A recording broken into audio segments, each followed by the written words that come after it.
They left her to die under a merciless sunbound bleeding condemned by her own people. Clara West had 3 days to prove her innocence, but the desert rarely offered second chances. When a lone rancher stopped his horse and heard her desperate plea, he faced an impossible choice: honor the law that governed the West or save a dying woman and become an outlaw himself.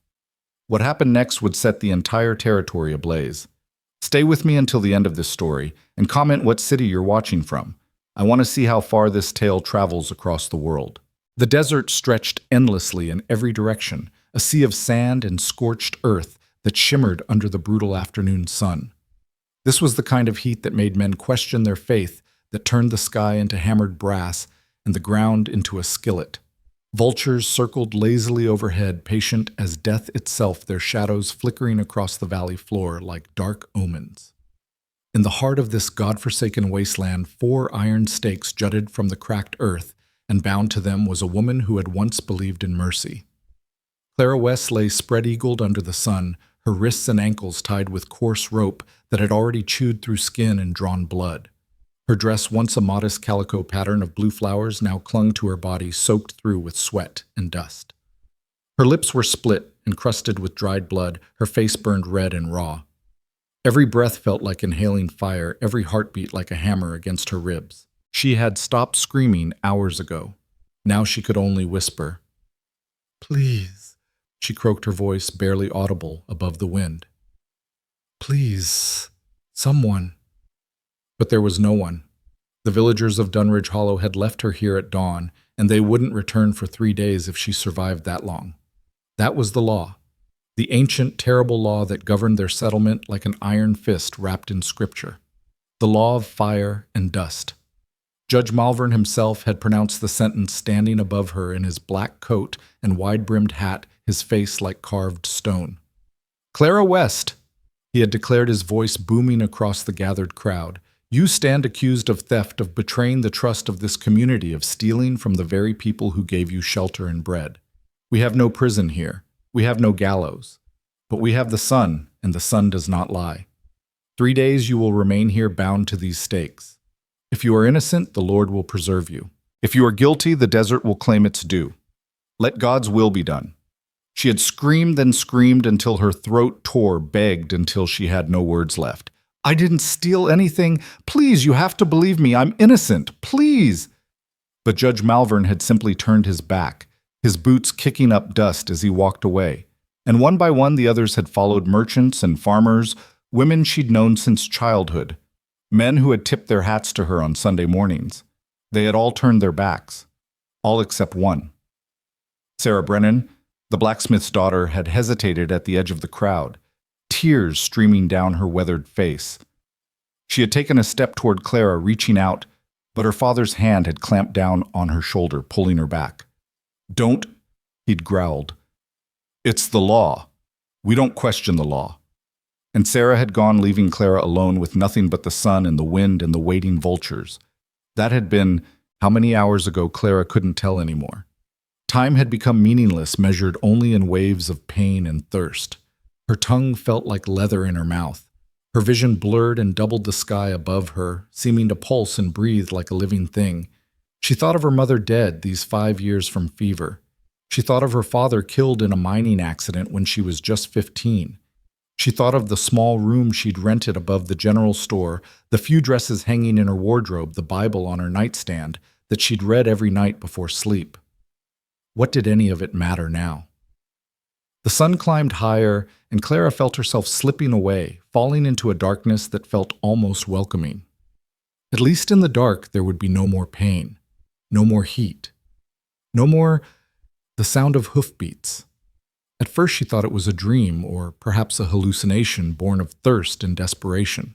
But the sound grew louder, more distinct, the steady clip-clop of a horse, walking, the creak of leather, the soft jingle of spurs. Clara forced her eyes open, squinting against the blinding light. Through the shimmer of heat rising from the desert floor, she saw a shape approaching. A rider.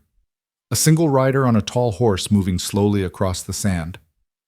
"Help," she tried to say, but it came out as nothing more than a wheeze. She swallowed, tasting copper and dust, and tried again. "Help! Please!"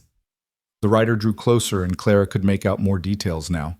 A man tall and broad-shouldered, wearing a weathered duster coat and a hat pulled low over his eyes. His horse was a sturdy chestnut mare, the kind built for long desert crossings. Across the saddle hung a rifle, and at his hip Clara could see the worn grip of a revolver. The man brought his horse to a halt about 10 feet from where Clara lay bound. For a long moment he simply sat there perfectly still, studying her with an expression she couldn't quite read. "Please," Clara whispered, her voice breaking. "Please, I am begging you, untie it." The man's jaw tightened. She could see it in the set of his shoulders, the way his hands gripped the reins. He was wrestling with something, fighting some internal battle that she couldn't comprehend. Slowly, carefully, he dismounted. His boots hit the sand with a soft thud, and he stood there for another moment, just looking at her. Up close, Clara could see that he was older than she'd first thought, maybe 40, maybe older, with a face weathered by sun and wind and years of hard living. His eyes were blue-pale as winter ice, and they carried a weight that spoke of things seen and done that most men never lived to tell about. "Please," Clara said again, tears cutting tracks through the dust on her face. "Please help me. I'm dying." The man's expression didn't change, but something shifted in those pale eyes. A decision made, a line crossed. He knelt beside her, and Clara could smell leather and horse and something else, gunpowder maybe, or tobacco. "Who did this to you?" His voice was low, rough as gravel, with an accent that marked him as a man who'd spent time in the territories. The village. Dunridge Hollow. Judge Malvern. They said I stole, but I didn't. I swear to God I didn't steal anything." The man looked at the ropes binding her wrists, at the blood that had pooled beneath her arms, at the burns on her face and neck. His jaw worked, muscles flexing beneath his beard. "How long you been out here?" Since dawn. Please, sir, please untie me. I'll die if you leave me here." "I know." And then he reached into his coat and pulled out a knife. The blade was long and sharp, the handle wrapped in worn leather. Clara watched, hardly daring to breathe, as the man leaned over her and pressed the knife against the rope binding her right wrist. "Wait," he said quietly. "This is going to hurt. These ropes are tight, and your wrists are swollen. Try not to move." Clara nodded, unable to speak past the lump in her throat. The man began to saw at the rope, his movements careful and precise. The blade bit through the fibers slowly, and Clara felt the pressure on her wrist begin to ease. Then with a final cut, the rope parted, and her right arm was free. The relief was instantaneous and agonizing. Blood rushed back into her hand, bringing with it a wave of pins and needles so intense that Clara cried out. The man held her wrist steady, supporting it until the worst of the pain passed. "I got you," he said. "Stay still. I'll get the others." He moved to her left wrist, then her ankles, cutting through each rope with the same careful efficiency. When the last binding fell away, Clara tried to sit up and immediately collapsed back onto the sand, her body too weak and dehydrated to obey. The man caught her before her head could hit the ground.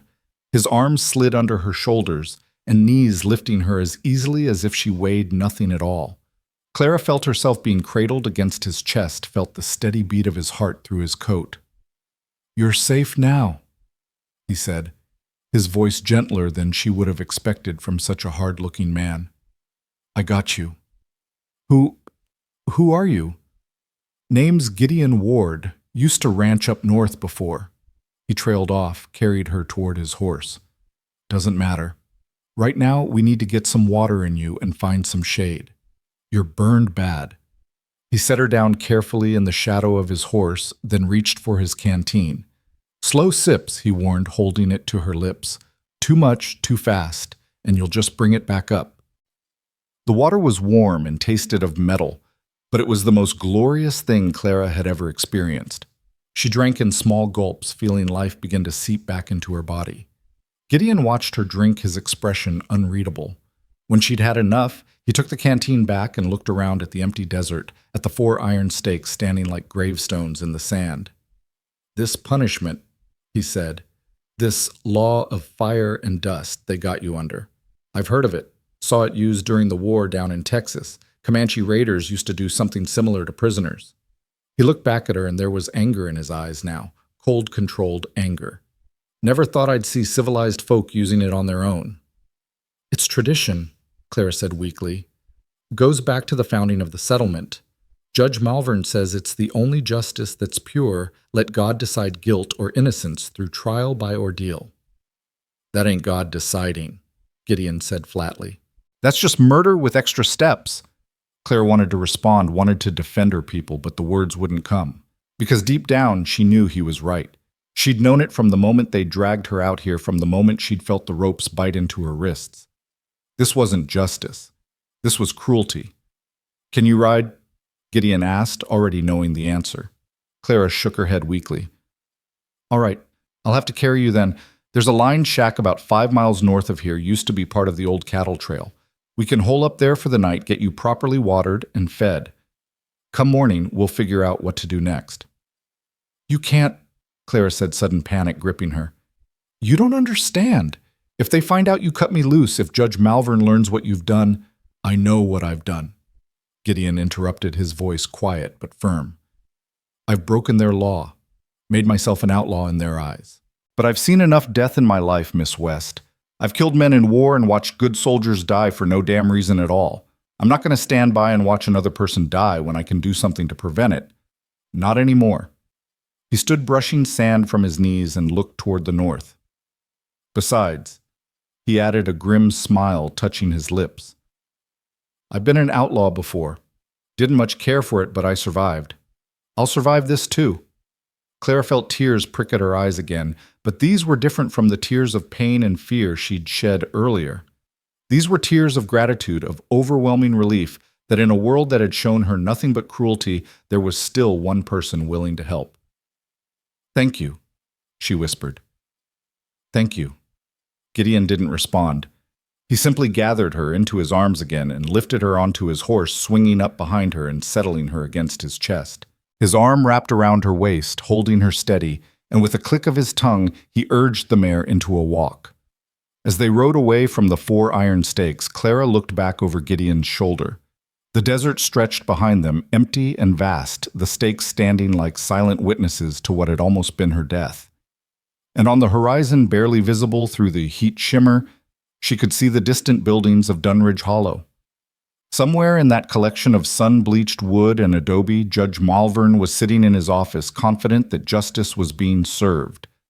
Somewhere in those streets, people were going about their daily business, shopping and working and gossiping, content in the knowledge that they had done what needed to be done. But Clara knew, and Gideon knew, that this wasn't over. Not by a long shot. Because up on the ridge that overlooked the valley, hidden behind a tumble of rocks and scrub brush, someone was watching.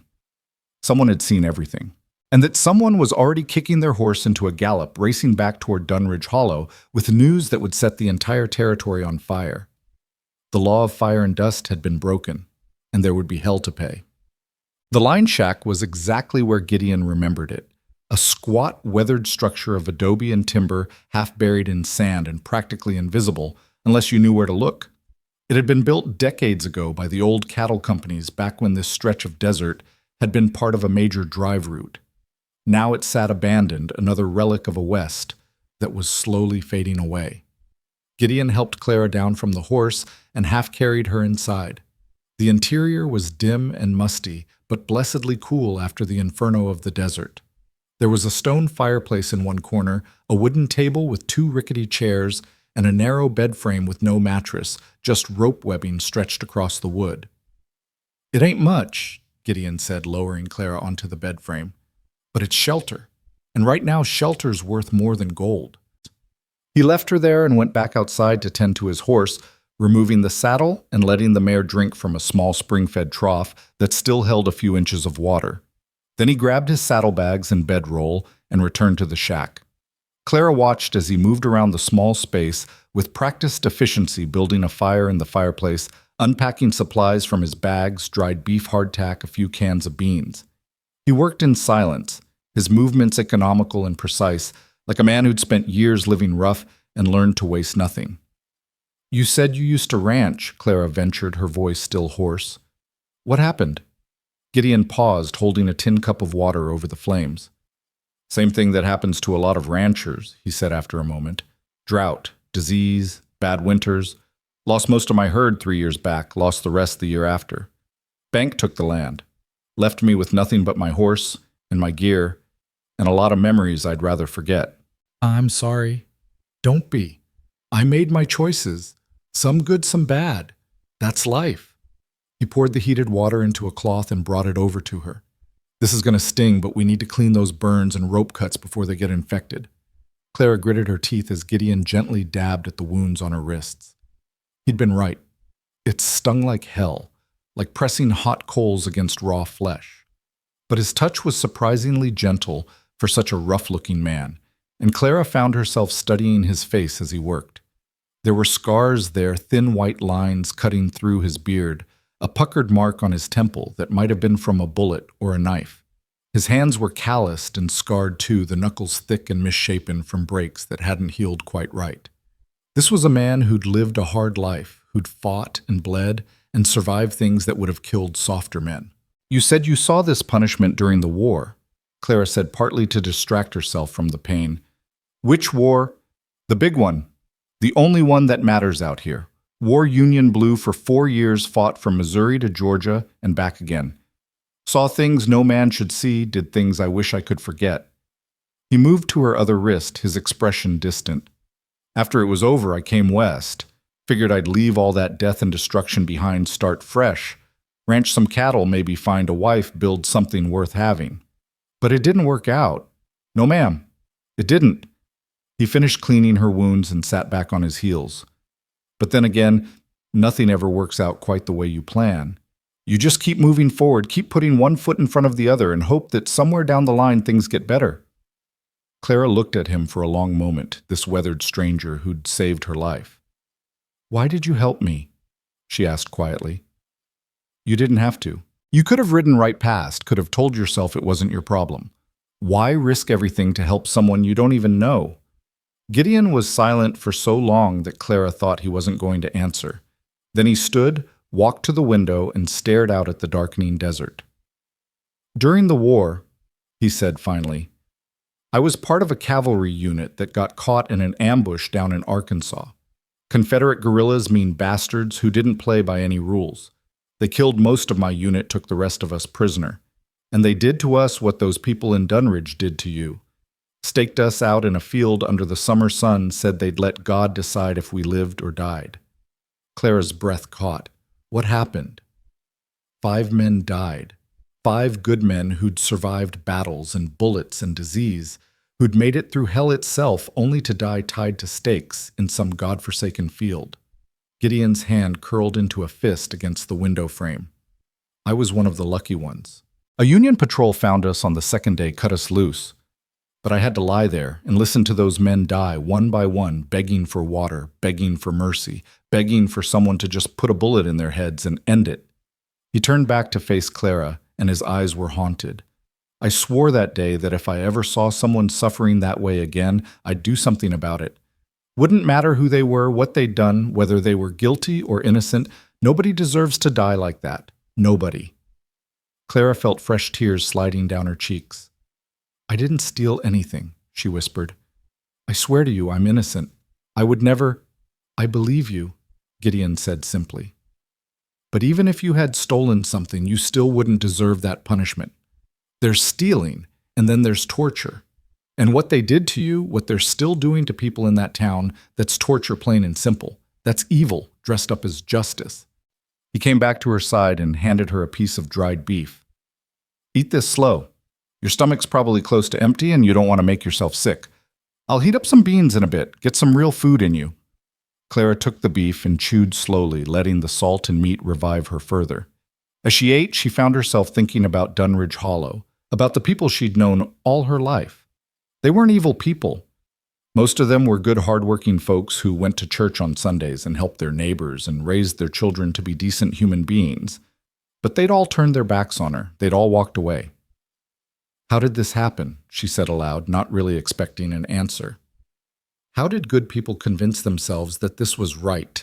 Fear, Gideon said, stirring the coals in the fireplace. Fear and tradition and the need to believe that the world makes sense. People like their laws simple, like their justice clear-cut. Good and evil, guilty and innocent, black and white. They don't like the messy middle ground, don't like questions that don't have easy answers. So they cling to their traditions no matter how cruel because it gives them the illusion of order in a chaotic world. But Judge Malvern is a man who's discovered that fear is power, Gideon interrupted. He's smart enough to know that as long as people are afraid of ending up on those stakes, they'll do whatever he says. He's turned their tradition into a weapon, and he's using it to control the entire town. Clara thought about the way Judge Malvern had looked at her when he pronounced sentence. There had been no pity in his eyes, no regret, just cold satisfaction. He knew I was innocent, she said suddenly, the realization hitting her like a physical blow. He had to know.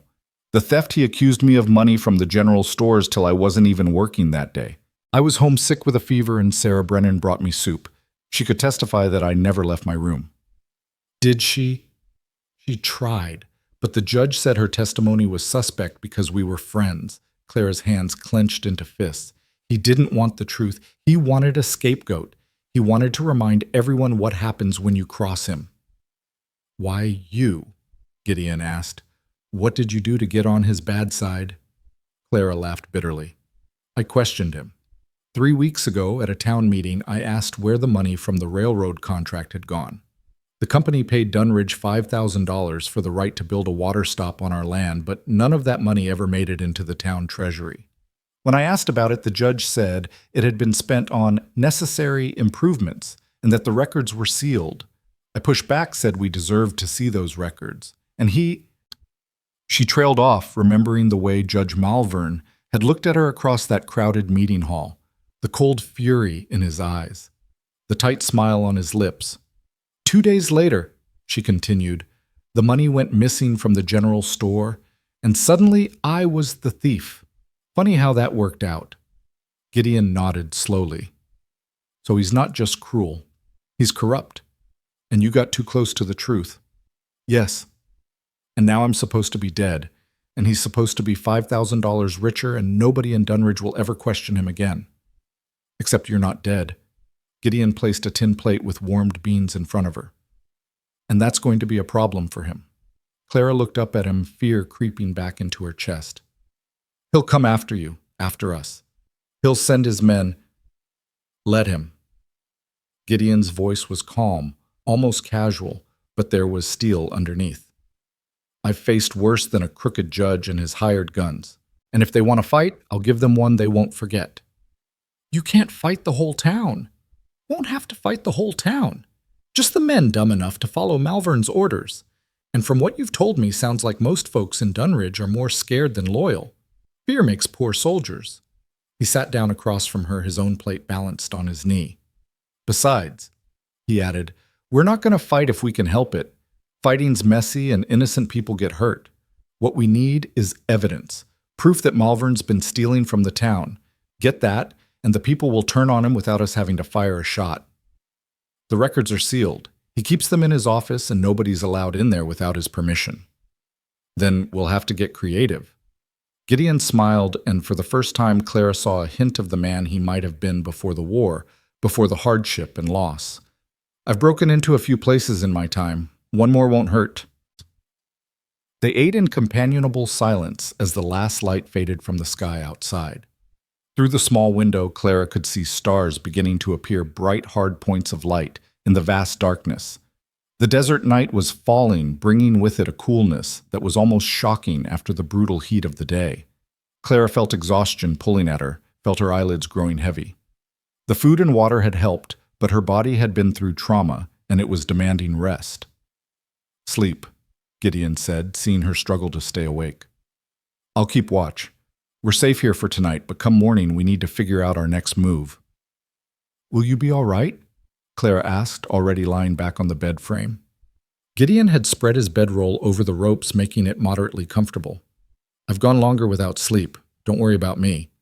Clara wanted to protest, wanted to insist on taking a watch herself, but her body had other ideas. Within minutes she was asleep, her breathing deep and even.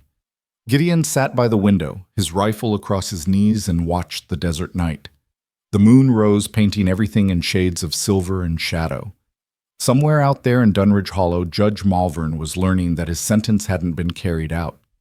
Somewhere out there, men were saddling horses and loading guns. The storm was coming.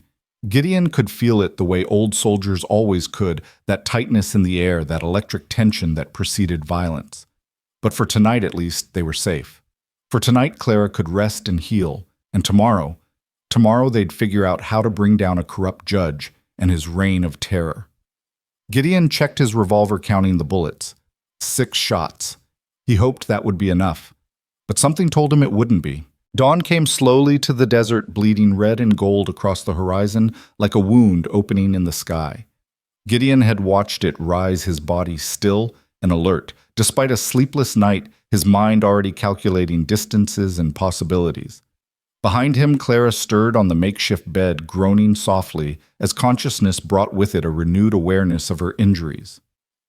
"Easy," Gideon said without turning around.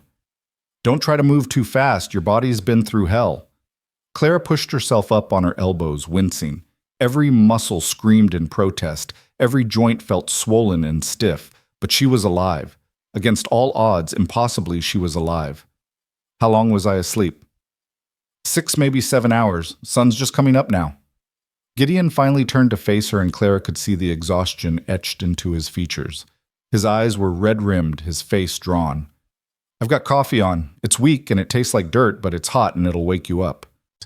He handed her a tin cup filled with dark liquid that steamed in the cool morning air.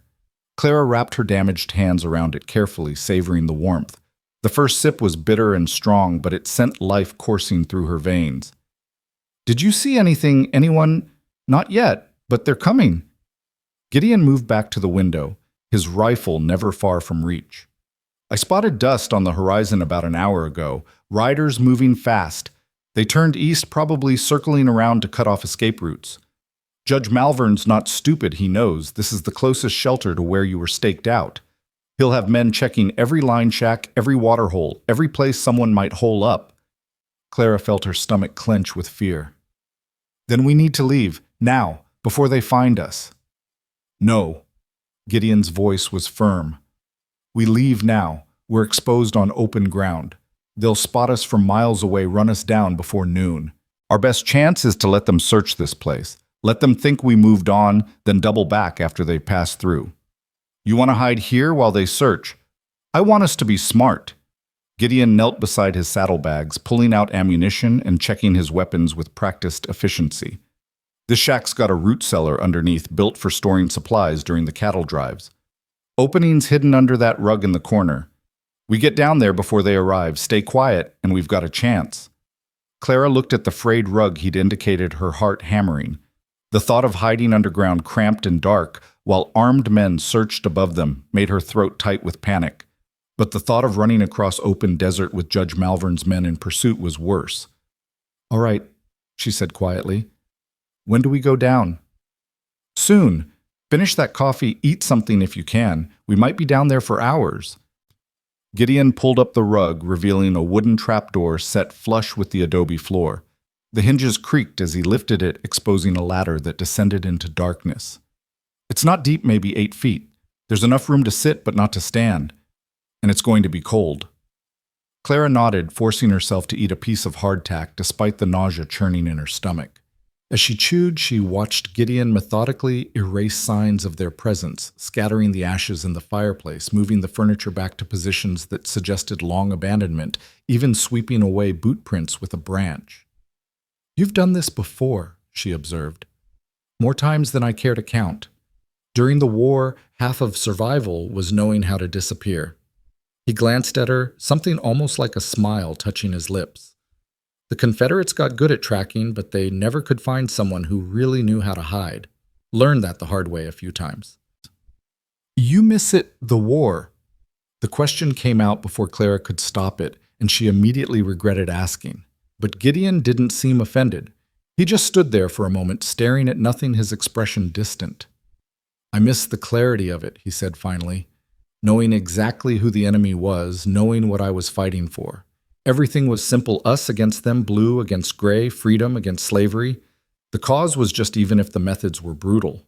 He shook his head slowly. "But no, I don't miss the killing. Don't miss watching boys barely old enough to shave die screaming in the mud. Don't miss the smell of gangrene or the sound of the saws in the field hospitals, War's got a way of stripping away everything that makes us human, leaving just the animal parts behind. The parts that know how to kill and survive and nothing else. Clara set down her coffee, studying this complicated man who'd saved her life. But you kept those parts. The parts that know how to survive. Had to. The war ended, but the world didn't get any kinder. Still need those skills out here in this desert, in this territory where the law's whatever the man with the most guns says it is. Gideon crossed to the trapdoor and peered down into the darkness. Come on, I hear horses. Claire's blood went cold. She strained her ears and caught it, the distant drum of hoofbeats, faint, but growing steadily louder. Multiple horses moving at a steady pace. Gideon was already descending the ladder, his movements quick and sure despite his exhaustion. Hand me the rifle, he called up softly. Then come down. Careful on the rungs, some of them are rotted. Clara passed him the rifle, then lowered herself through the trapdoor.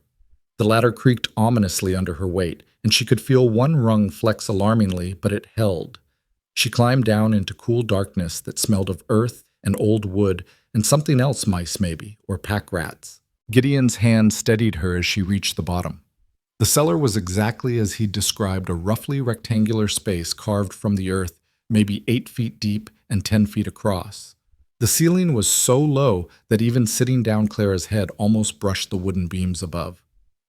Stay quiet, Gideon whispered, his mouth close to her ear.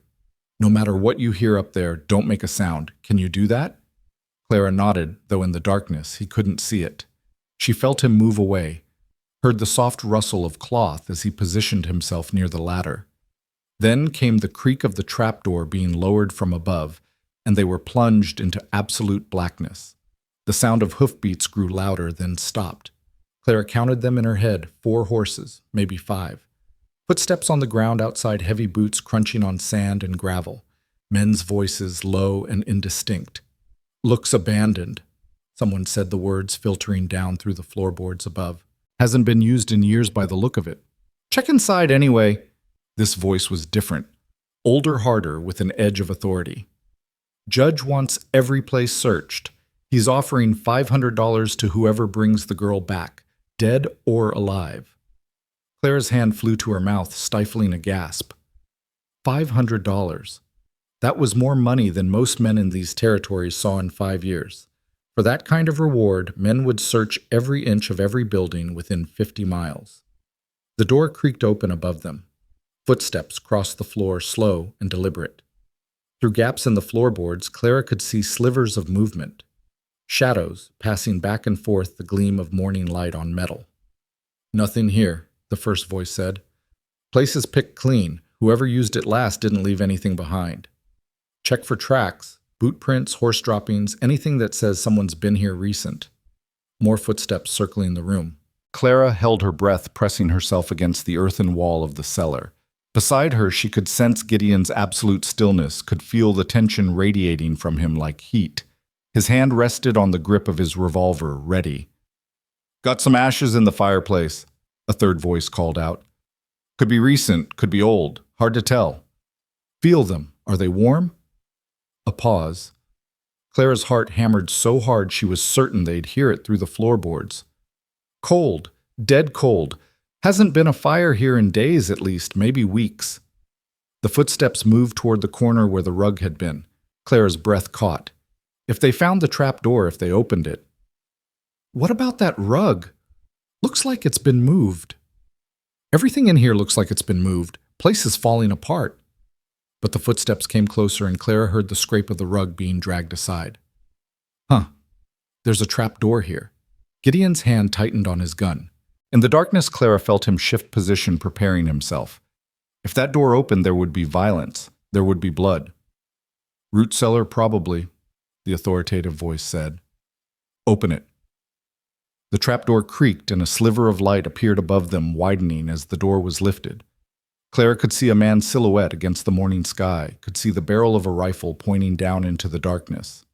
See anything? The authoritative voice called. Dark as pitch down there? Could be anything. The man with the rifle leaned forward, squinting. Hand me a torch. Time seemed to slow to a crawl. Clara watched the silhouette above them, watched the rifle barrel sweep slowly across the cellar. In seconds, the torch would arrive and they'd be seen, and then a shout from outside, urgent and excited. "Tracks, I got fresh tracks heading north." The man with the rifle jerked upright. "What, where?" "Other side of the wash, maybe 100 yards out. 2 sets. One horse definitely recent." The rifle withdrew. The trapdoor slammed shut, plunging them back into darkness. Footsteps thundered overhead, moving fast now, heading for the door. "Mount up!" the authoritative voice barked. "They're heading for the Badlands. If we push hard, we can catch them before they reach the canyons." More shouts, the jingle of tack, the drum of hooves. The sounds faded quickly, moving away to the north, and then there was silence. Clara and Gideon sat frozen in the darkness for what felt like an eternity, but was probably only a few minutes. Finally, Gideon let out a long, slow breath. "Stay here," he whispered. "I'm going up to make sure they're really gone." She heard him climb the ladder, heard the careful creak of the trap door being opened. Light flooded down painfully bright after the absolute darkness. Gideon's head appeared in the opening, silhouetted against the sky. "Clear! Come on up!" Clara climbed the ladder on shaking legs, her whole body trembling with released tension. When she emerged into the shack, she had to lean against the wall for support, her breath coming in short gasps. "That was too close," she managed. "Yeah." Gideon was at the window again, watching the northern horizon, where a faint cloud of dust marked the searchers' passage. "But we got lucky. Those tracks, they found wild horses probably, or maybe cattle. Desert's full of tracks if you know where to look. They're chasing ghosts. How long before they realize that? Hour, maybe 2.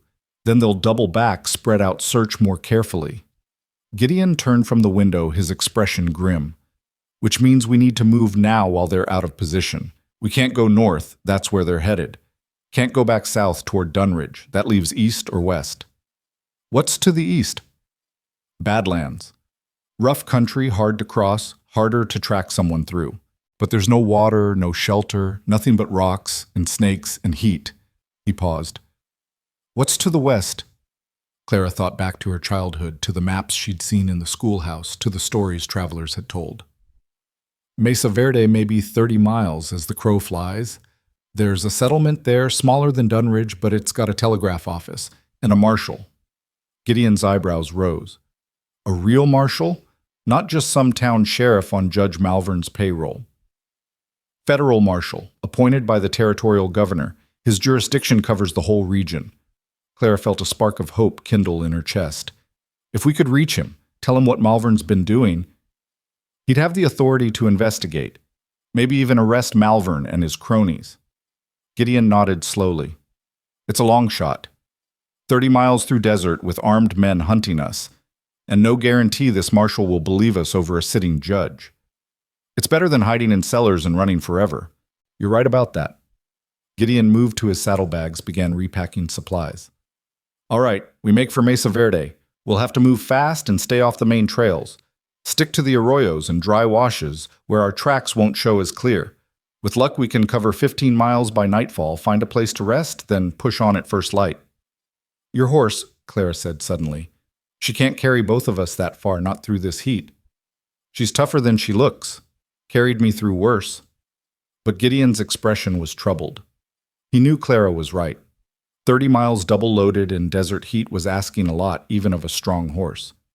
"We'll walk part of the way, give her breaks. It'll slow us down, but it can't be helped." They left the line shack 20 minutes later after Gideon had carefully erased all signs of their presence. The morning sun was already fierce, the temperature climbing toward what promised to be another scorching day. Clara had wrapped a spare shirt around her head and face protection against both sun and identification, and Gideon had given her his extra canteen. "Ration the water," he warned as they headed west. "We've got 2 canteens between us, and that's got to last until we reach Mesa Verde. Drink too much too fast and we'll die of thirst before we get there." They traveled in silence, Gideon leading the horse with Clara riding for the first hour. The desert around them was vast and empty, a landscape of sand and scrub and distant mesas that shimmered in the heat. Occasionally they'd see wildlife, a roadrunner darting between bushes, a hawk circling overhead, once a small herd of pronghorn antelope watching them from a distant ridge. Around mid-morning, Gideon called a halt in the shade of a rock outcropping. "Your turn to walk," he said, helping Clara down from the saddle. I'll lead her for a while." They shared water, small sips that barely wet their mouths, and ate jerky in silence. Clara's burns were throbbing, her wrists aching where the ropes had cut deepest, but she forced herself to push the pain aside. Pain was just sensation. It couldn't kill you unless you let it. "Tell me about Mesa Verde," Gideon said as they resumed walking. "What kind of place is it?" "Mining town mostly. Silver mines in the hills played out now, but still producing enough to keep people there.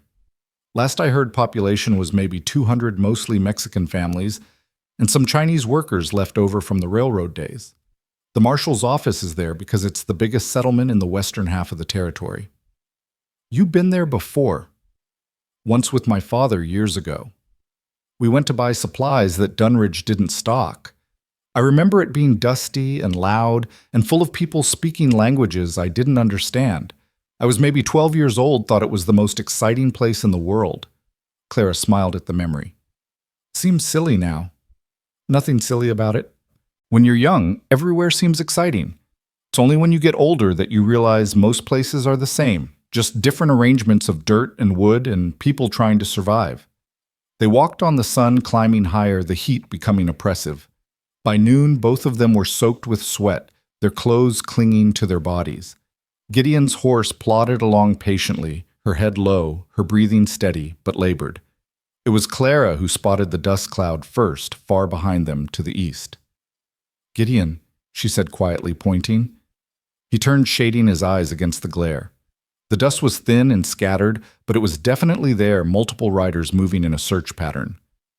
"They figured out we didn't go north," he said. "Spreading out now, checking every direction. Won't be long before they pick up our trail. Can we outrun them?" Gideon looked at his horse, at the exhaustion visible in every line of her body, then at Clara's sunburned face and obvious pain. "No," he said simply. "We try to run, we kill the horse and ourselves in the process. We need to be smarter." He scanned the landscape, his experienced eye picking out details that Clara would have missed. About a mile to the south, the land rose into a series of low hills, rocky and broken, with sparse vegetation clinging to life in the cracks. "There," he said. "We head for those hills, find a place to ford up. Let them come to us on ground we choose, not ground they choose." "You want to fight them?" "Only if they force it. What I want is to negotiate. Show them we're willing to defend ourselves. Make them think twice about pressing the attack. Most hired guns aren't willing to die for $500.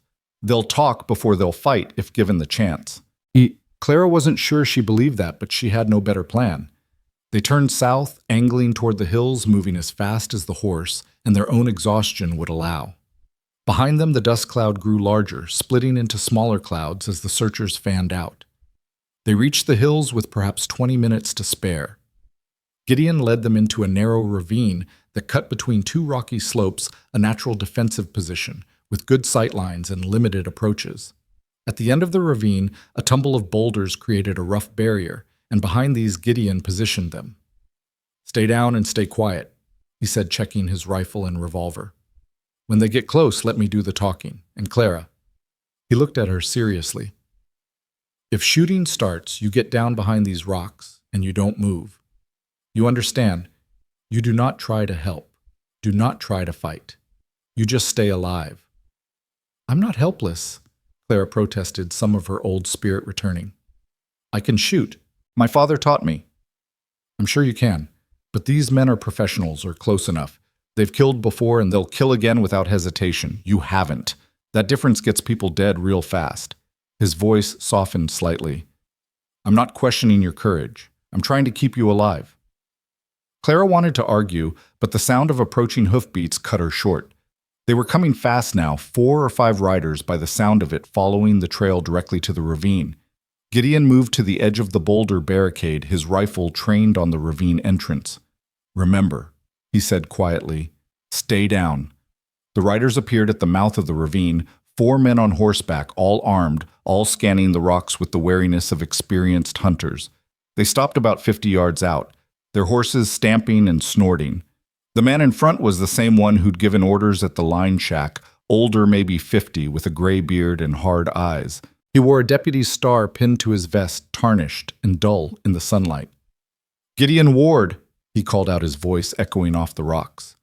That's the name you gave when you signed in at Dunridge last month. We know you're in there. We know you got the girl with you. Gideon didn't respond immediately. He studied the men, noting their positions, their weapons, the way they sat their horses, looking for weaknesses, for hesitation, for any sign that they weren't fully committed to this fight. Name's Tate, the deputy continued. Deputy under Judge Malvern, you interfered with a legal sentence ward. That makes you a criminal under territorial law. Hand over the girl and ride out and we'll let you go. No charges, no pursuit. You have my word. Your word, Gideon called back. And what's that worth, Tate? How much is Judge Malvern paying you to track down an innocent woman and drag her back to die in the desert? She's not innocent. She's a convicted thief. But she's a woman who asked questions Malvern didn't want answered. Woman who got too close to figuring out where $5,000 of railroad money disappeared to. Gideon's voice was calm, conversational almost. Tell me, Tate, you get a cut of that money. Or does Malvern keep it all for himself? Tate's expression didn't change, but Clara saw one of the other riders shift uncomfortably in his saddle. Good. Gideon was planting seeds of doubt, making them question their loyalty. You're making this harder than it needs to be, Tate said. We got 12 men searching this desert. You kill us, the others will know where you are. They'll come in force, and they won't be interested in talking. Give up now, and at least you'll live. I've got a better idea. Gideon's rifle never wavered. You turn around and ride back to Dunridge. Tell Judge Malvern that Clara West is under my protection, and if he wants her, he'll have to come through me.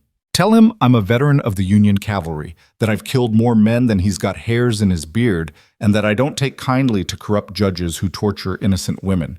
Tell him all that, and then you wait to see if he's brave enough to come after us himself, or if he's the kind of coward who only sends other men to do his dying for him. One of the younger riders, a kid barely 20 with peach fuzz on his cheeks, spoke up. We can take him, Mr. Tate. 4 against 1, he can't get us all. You willing to bet your life on that boy? Gideon called out before Tate could respond. You willing to bet I can't put a bullet through your eye before you clear leather, because I can. I'm looking at you right now through iron sights, and my finger's on the trigger, and the only thing keeping you alive is that I haven't decided to kill you yet. You feel lucky today. You feel fast. The kid went pale, his hand dropping away from his gun. Tate held up a hand, calming his men.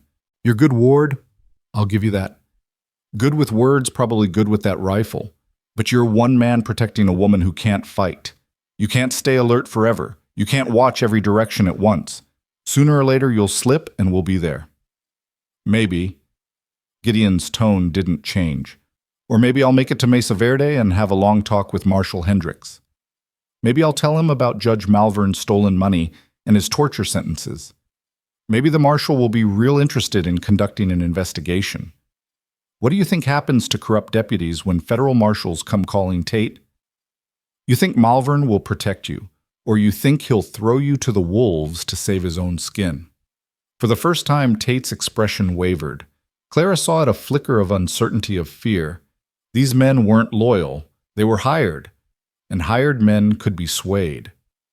Think about it. Gideon continued, pressing his advantage. $500 sounds like a lot of money, but is it worth dying for? Is it worth going to prison for? Because that's what's coming.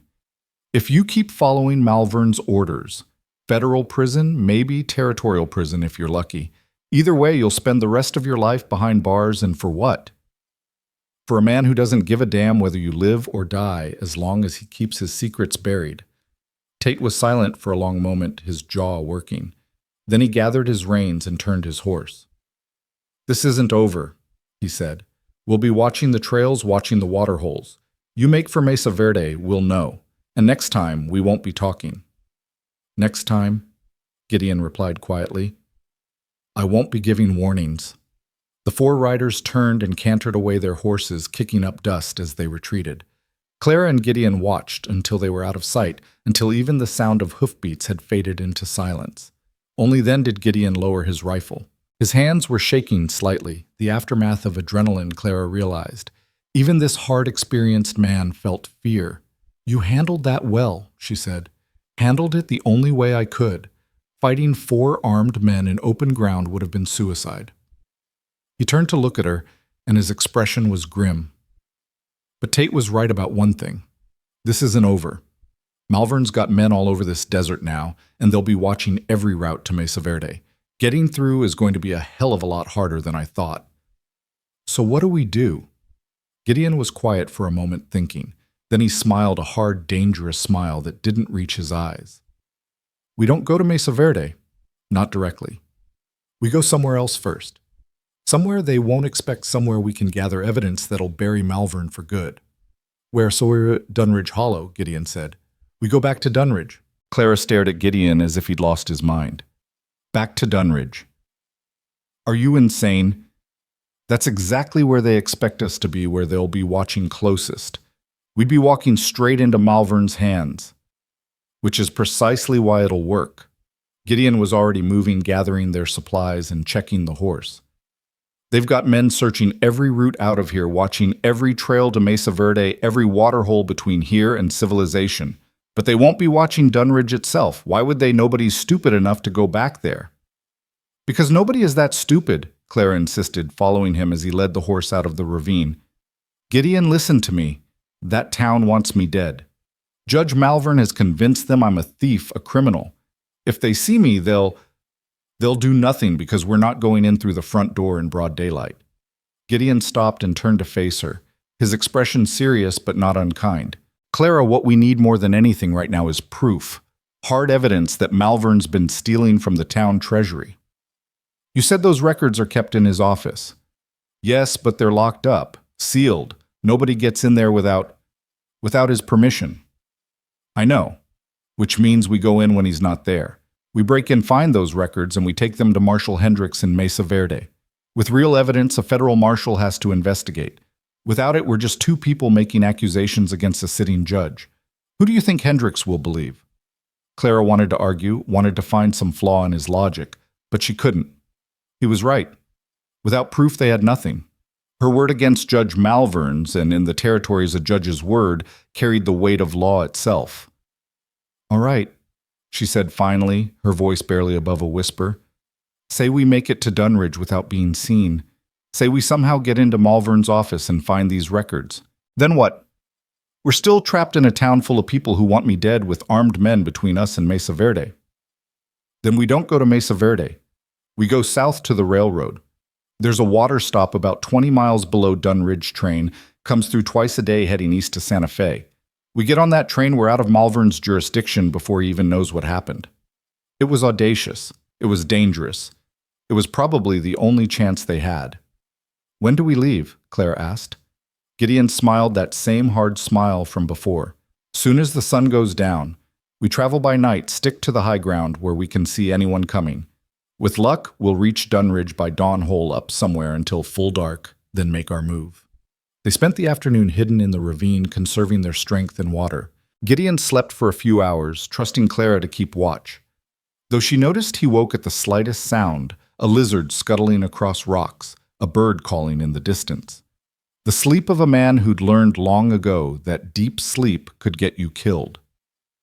When the sun finally began its descent toward the horizon, painting the desert in shades of crimson and gold, Gideon woke fully and began preparing for the journey.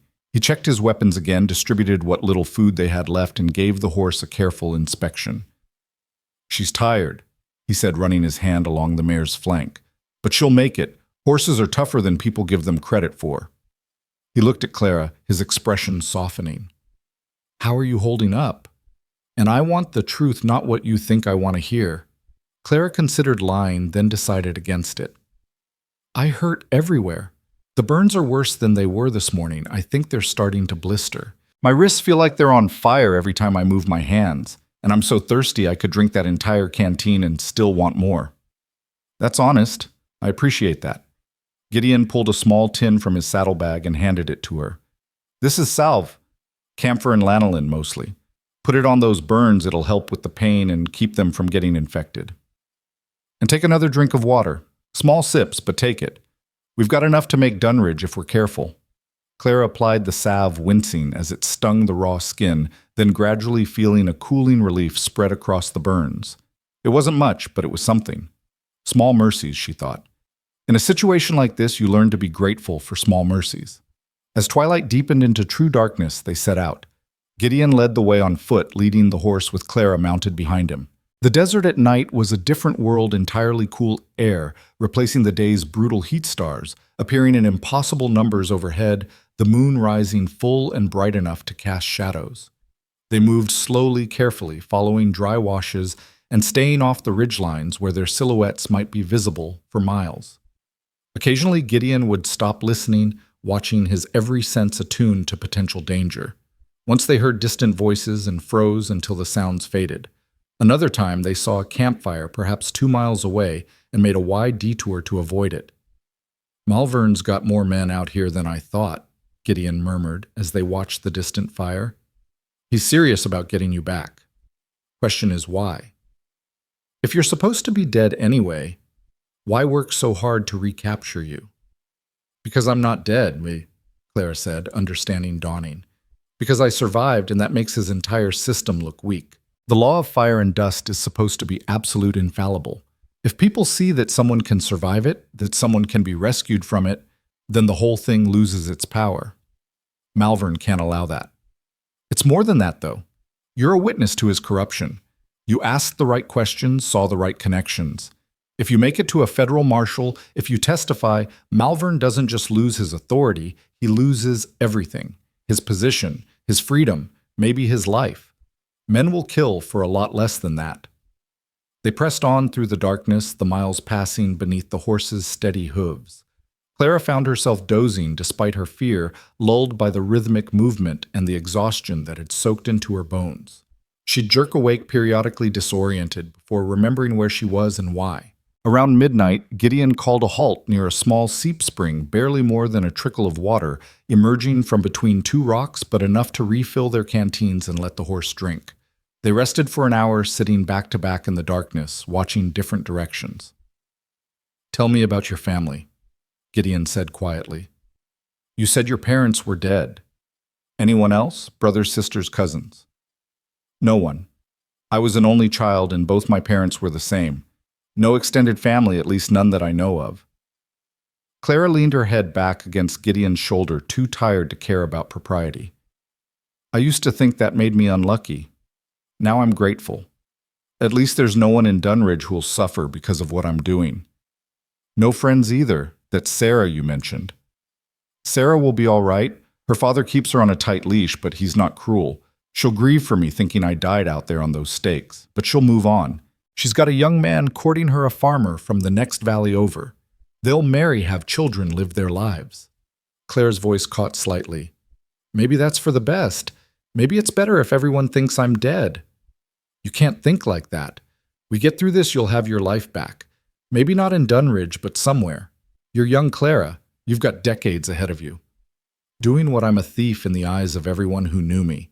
An outlaw now for running from justice. What kind of life is that?" Gideon was quiet for a long moment. Then he said, "My wife died 6 years ago. Fever took her, same fever that killed half the territory that winter. We'd been married 8 years, and I loved her more than I thought it was possible to love another person. When she died, I thought my life was over. Thought there was nothing left worth living for." Clara twisted to look at him, though in the darkness she could barely make out his features. "What changed? Nothing changed. That's what I learned. The world doesn't stop because you're grieving. Sun still comes up, still goes down. Cattle still need tending, bills still need paying.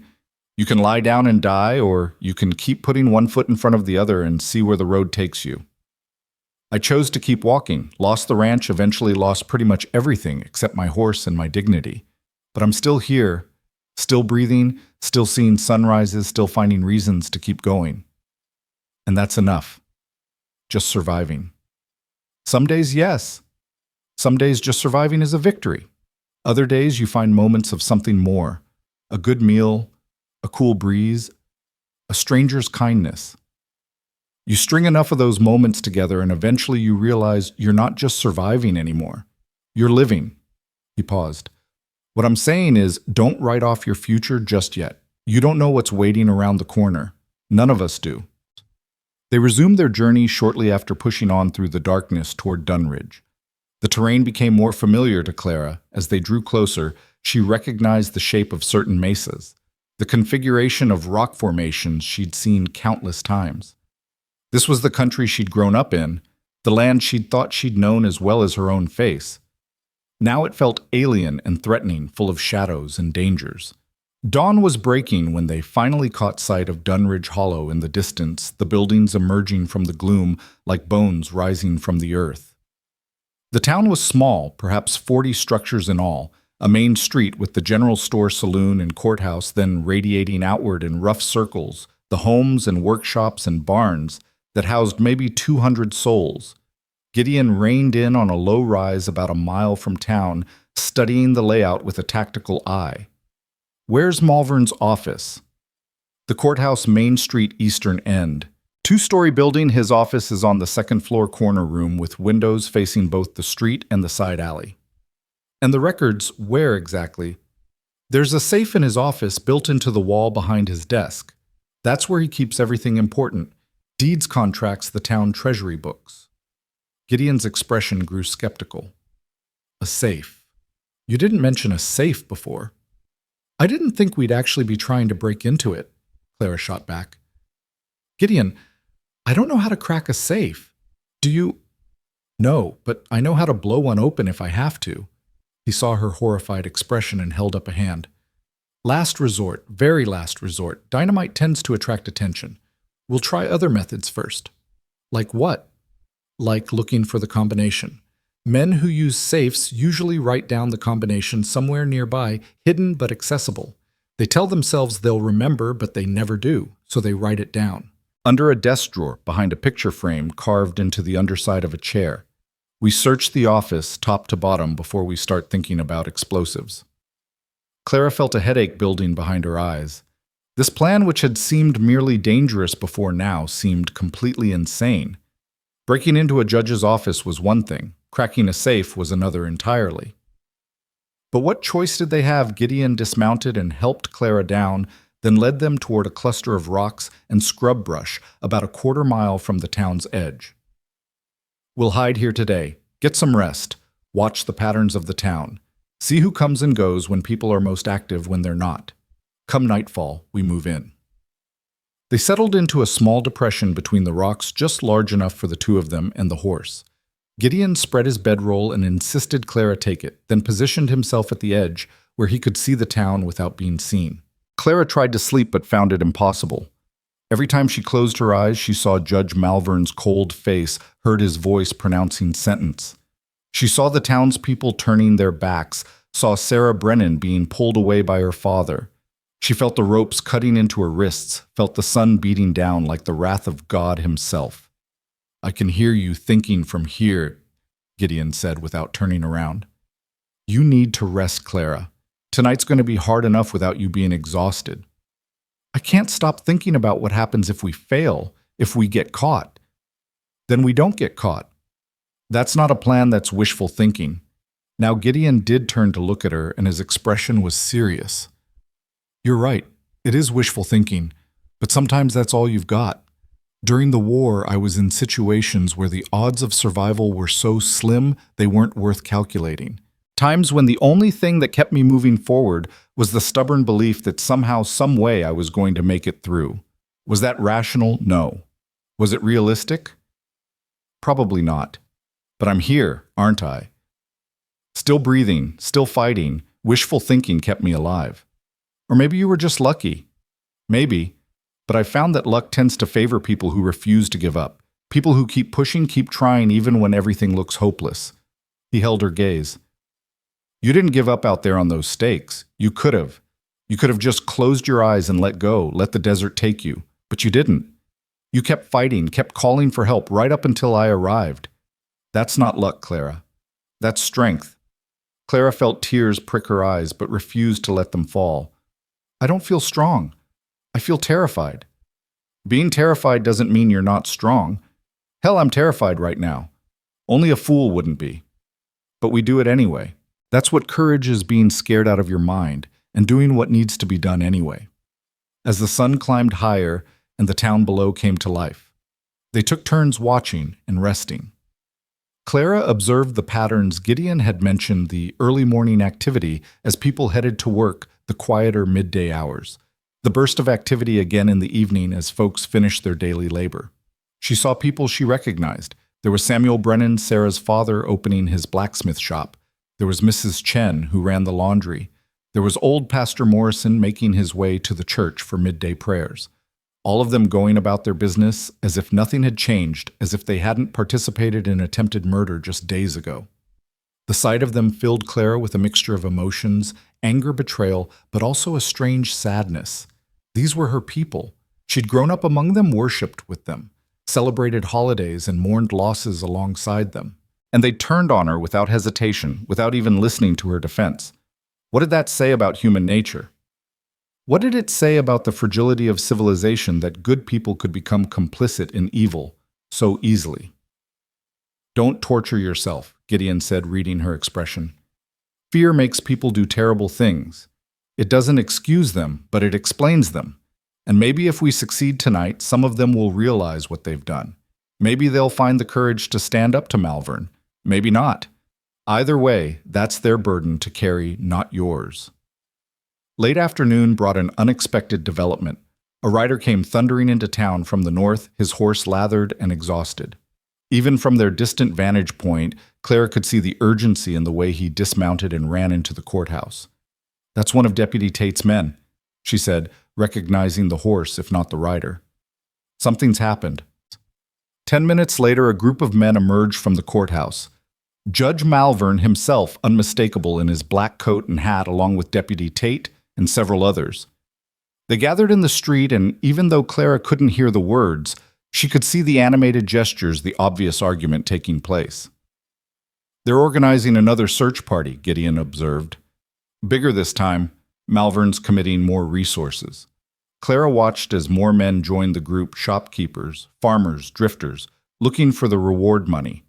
Within an hour, at least 20 riders had assembled in the street, all armed, all preparing to head out.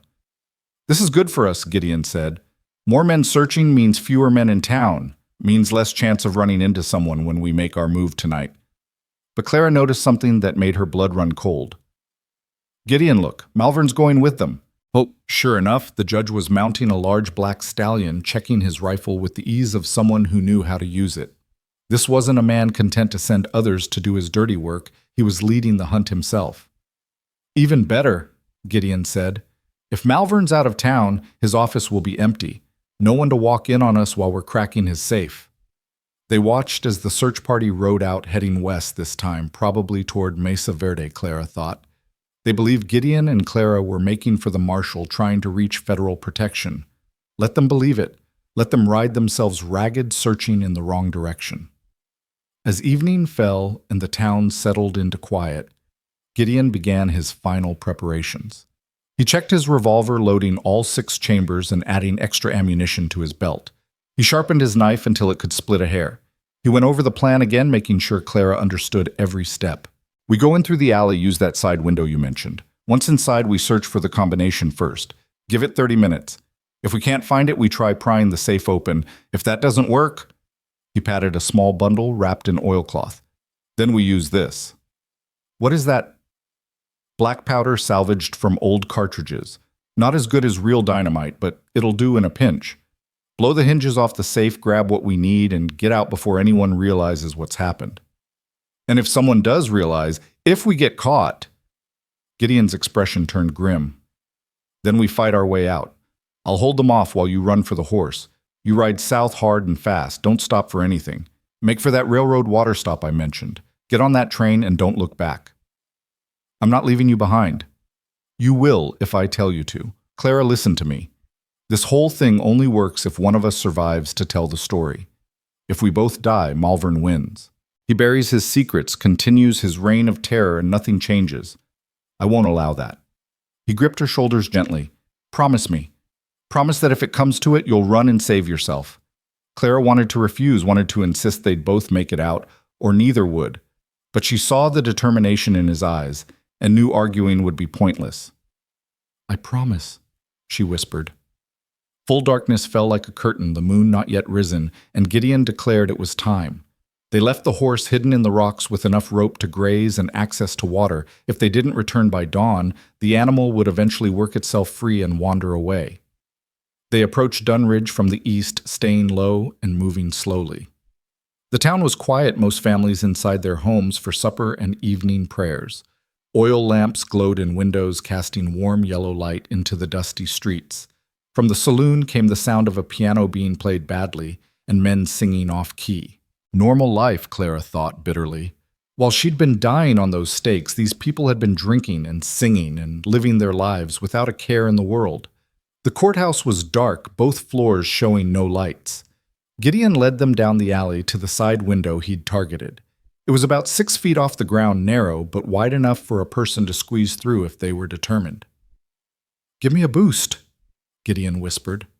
Clara laced her fingers together and braced herself as Gideon put his boot in her hands. She lifted. He was heavier than she expected and heard him testing the window. There was a soft crack of wood as he forced the catch, then the whisper of the window sliding open. He pulled himself through, disappearing into the darkness, then his face reappeared. "Your turn. I'll pull you up." Getting through the window was harder for Clara than it had been for Gideon. Her burned skin screamed in protest as he gripped her wrists and pulled, and she had to bite down on her lip to keep from crying out. But then she was through, tumbling into the dark room beyond, landing in a heap on the wooden floor. They were in a storage room of some kind, shelves lining the walls, boxes stacked in corners. Gideon produced a small candle and used a match to light it, shielding the flame with his hand. "This way." He breathed, moving toward the door. The courthouse at night was eerily silent, their footsteps on the stairs sounding impossibly loud to Clara's terrified ears. Every creak of wood made her freeze, certain they'd been heard, certain someone would come investigate. But no one did. Malvern's office was exactly as Clara remembered, a large room with a heavy desk shelves lined with law books, a window overlooking the main street, another facing the alley. And there behind the desk, set into the wall at chest height, was the safe. It was bigger than Clara had remembered, made of black iron with gold lettering that read, "Hutchins & Sons, Denver." Gideon knelt in front of it, examining the lock by candlelight. "It's a good safe," he murmured. "Quality workmanship. But that means it's also old, probably from the 60s, maybe earlier. Combination locks from that era followed patterns. Usually birthdays, anniversaries, something the owner could remember easily." "I don't know Malvern's birthday," Clara whispered back. "I don't know anything personal about him at all. He's always been just the judge. Remote, untouchable. Then we search, start with the desk, look for anything with numbers on it. Old letters, receipts, anything. I'll check the shelves and pictures." They worked quickly but carefully, going through every drawer, examining every document they could find. Claire discovered financial records ledgers showing town income and expenses, all apparently legitimate. She found contracts for various services, correspondence with territorial officials, even a few personal letters from Malvern's daughter back east. But nothing that looked like a combination. Gideon had better luck. Behind a framed photograph of the town's founding ceremony, he found a piece of paper pressed flat against the wall. On it, in Malvern's distinctive handwriting, were 3 numbers, 18 to 72, 5. "Got it," he said softly. Triumph in his voice. He returned to the safe and began working the dial, his ear pressed close, listening for the clicks. Right to 18. Left past 18. Twice, stopping at 72. Right again to 5. A pause. Then he gripped the handle and pulled. The safe swung open with a soft click. Clara hurried over, hardly daring to breathe. Inside the safe were stacks of papers, several leather-bound books, and her heart nearly stopped 4 canvas bags that clinked with the unmistakable sound of coins. Gideon pulled out one of the bags and loosened the drawstring. Gold coins spilled into his palm, catching the candlelight. Double Eagle's $20 gold pieces, enough in that one bag to represent several years' wages for a working man. "The railroad money," Clara breathed. "It has to be." Gideon was already reaching for the ledgers, flipping through them quickly, his eyes scanning the entries. "Here," he said, pointing to a page. "Railroad contract payment $5,000 received May 15th. But then here," he flipped forward several pages, expenses for May, June, July, showing the money being spent on town improvements. "But look at these amounts, $20 for nails, $50 for lumber. All small purchases, all legitimate looking, all adding up to exactly $5,000. But the improvements were never made, Clara said, understanding. He's been stealing small amounts at a time, making it look like legitimate expenses, but the money never actually went to those purposes. It went into his pocket. And these bags prove it. Gideon gathered up the 4 canvas sacks hefting their weight. This is our evidence. This plus these ledgers plus your testimony about what really happened. It's enough to hang Malvern, legally speaking. A board creaked somewhere in the building below them. They both froze, the candle flame trembling in Gideon's suddenly shaking hand. For several heartbeats there was nothing but silence. Then unmistakably came the sound of a door opening, footsteps on the stairs. "Someone's here," Clara whispered, terror flooding through her. Gideon moved fast, shoving the ledgers and money bags into a canvas satchel he'd brought, then closing the safe and spinning the dial. He blew out the candle, plunging them into darkness just as they heard voices in the hallway outside. "Told you I saw movement in the window," a man was saying, light like a candle. "Probably just reflection from the saloon," another voice replied. But footsteps were approaching the office door anyway. Gideon grabbed Clara's hand and pulled her toward the window facing the alley. He had it open in seconds, was pushing her through even as the office door began to swing inward. "Go," he hissed. Clara dropped the 6 feet to the alley below, landing hard and rolling. She looked up just in time to see Gideon swinging through the window, the satchel over his shoulder, and then the door behind him burst fully open. There, in the window. A gunshot cracked the night impossibly loud. The window frame beside Gideon's head exploded in splinters. He dropped to the alley, landed beside Clara, and yanked her to her feet. "Run!" They ran. Behind them, men were shouting more shots, echoing off the buildings. Clara's lungs burned as she sprinted through the darkness, her boots pounding the hard-packed dirt of the alley. Gideon ran beside her, the satchel clutched tight against his chest, his other hand gripping hers and pulling her forward when she stumbled. "This way," he gasped, yanking her left down a narrow passage between 2 houses. They squeezed through the tight space, Clara's shoulders scraping against weathered wood, emerging into someone's backyard where chickens scattered in alarm at their passage. More shouts behind them, closer now. A lantern appeared at the mouth of the alley they'd just left swinging wildly as whoever held it tried to spot them in the darkness. "There, I see them!" Another gunshot, and Clara heard the bullet whine past her head like an angry hornet. Gideon shoved her behind a water trough, drawing his revolver in one fluid motion. He fired twice back toward the lantern, not aiming to kill, but to discourage pursuit. The lantern dropped, and they heard a man cursing. "Keep moving," Gideon ordered, already running again. They vaulted a low fence, crossed another yard, then another. Dogs barked furiously at their passage. Doors were opening now, people emerging onto porches to see what the commotion was about. Clara caught glimpses of familiar faces in the lamplight, neighbors she'd known all her life, now staring in confusion as she and Gideon raced past like fleeing criminals, which she supposed was exactly what they were. The eastern edge of town was just ahead, the buildings giving way to open desert. Almost there. Almost free. Clara's legs felt like lead, her chest heaving with the effort of breathing, but she forced herself to keep running.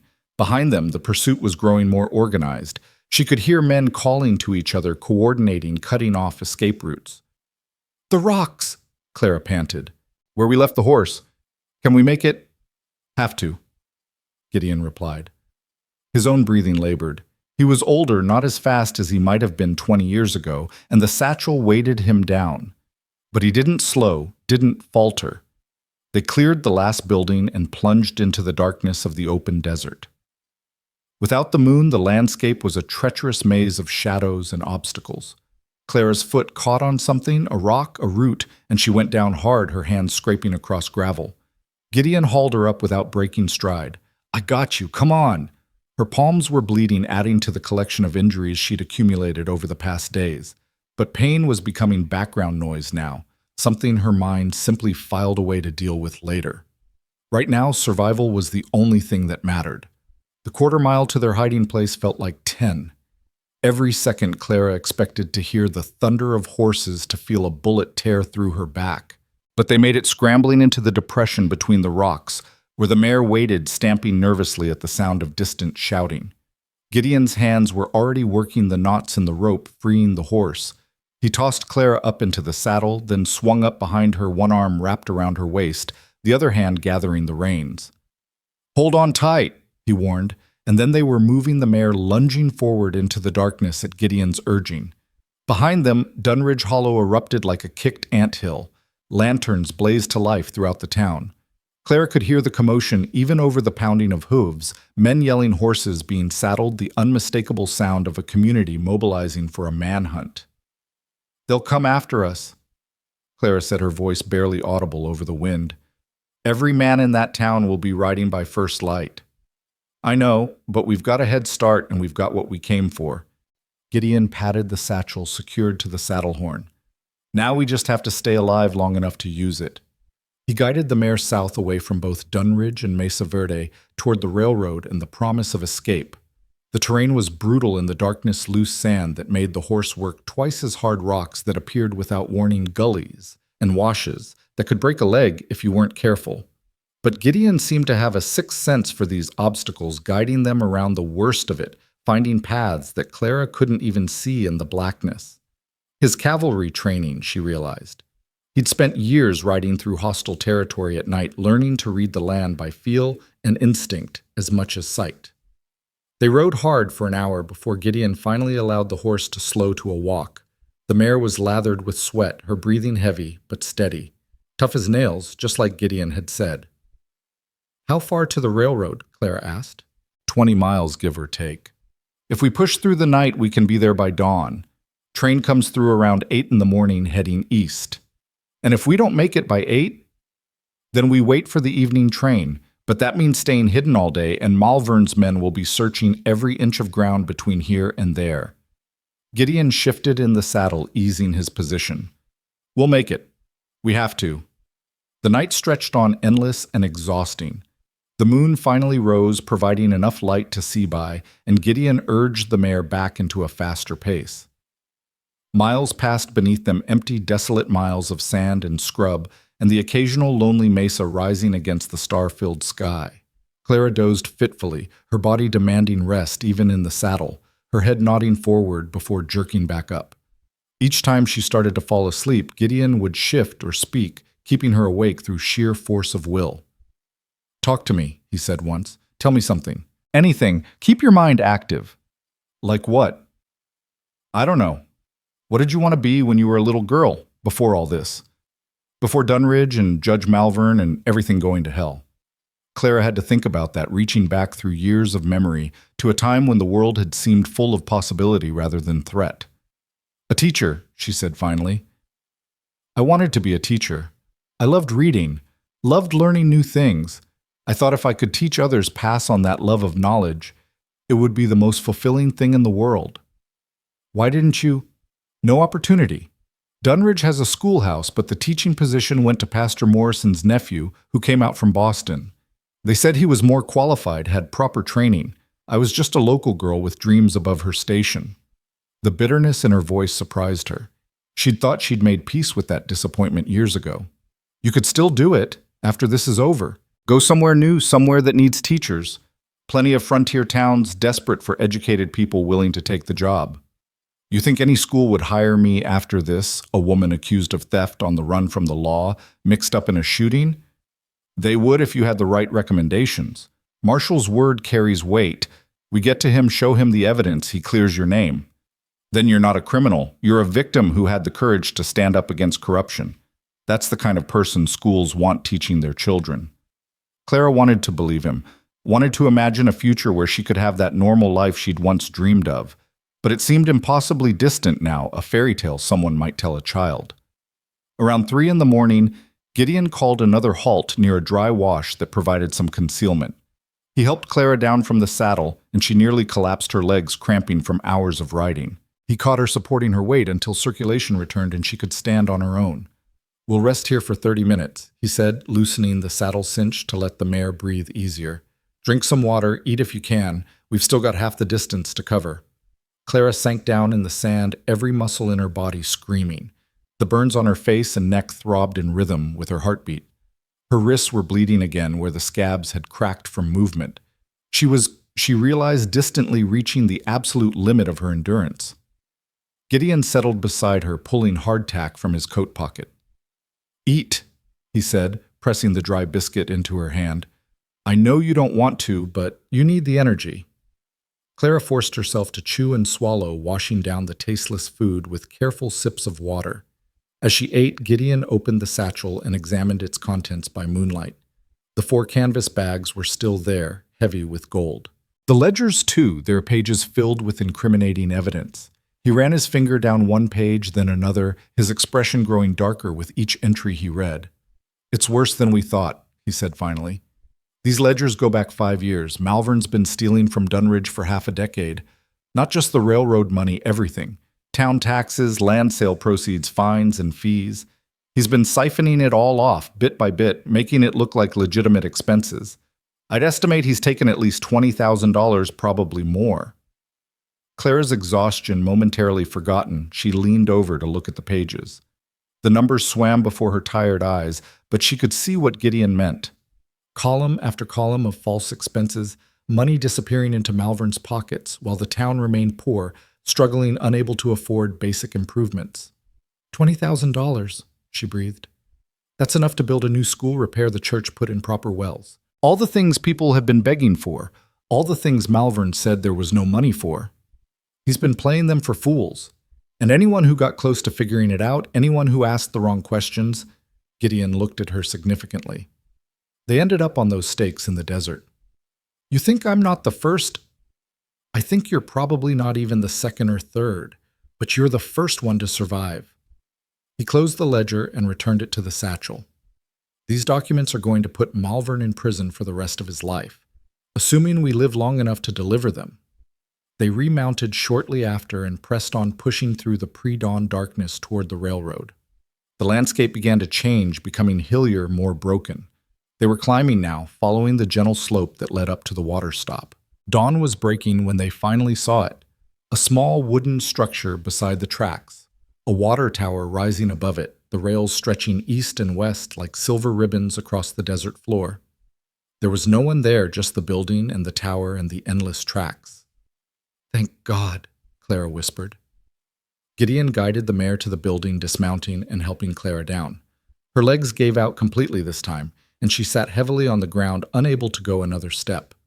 "Stay here," Gideon said. "I'll check the building, make sure we're alone." He was back in minutes, his expression relieved. "Empty.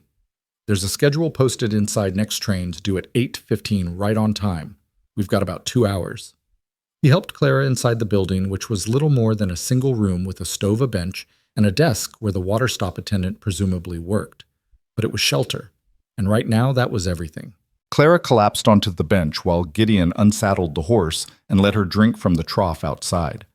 When he came back in, he looked as exhausted as Clara felt, the lines in his face deeper, his movements slower. "You should sleep," Clara said. "I'll keep watch." "You can barely keep your eyes open."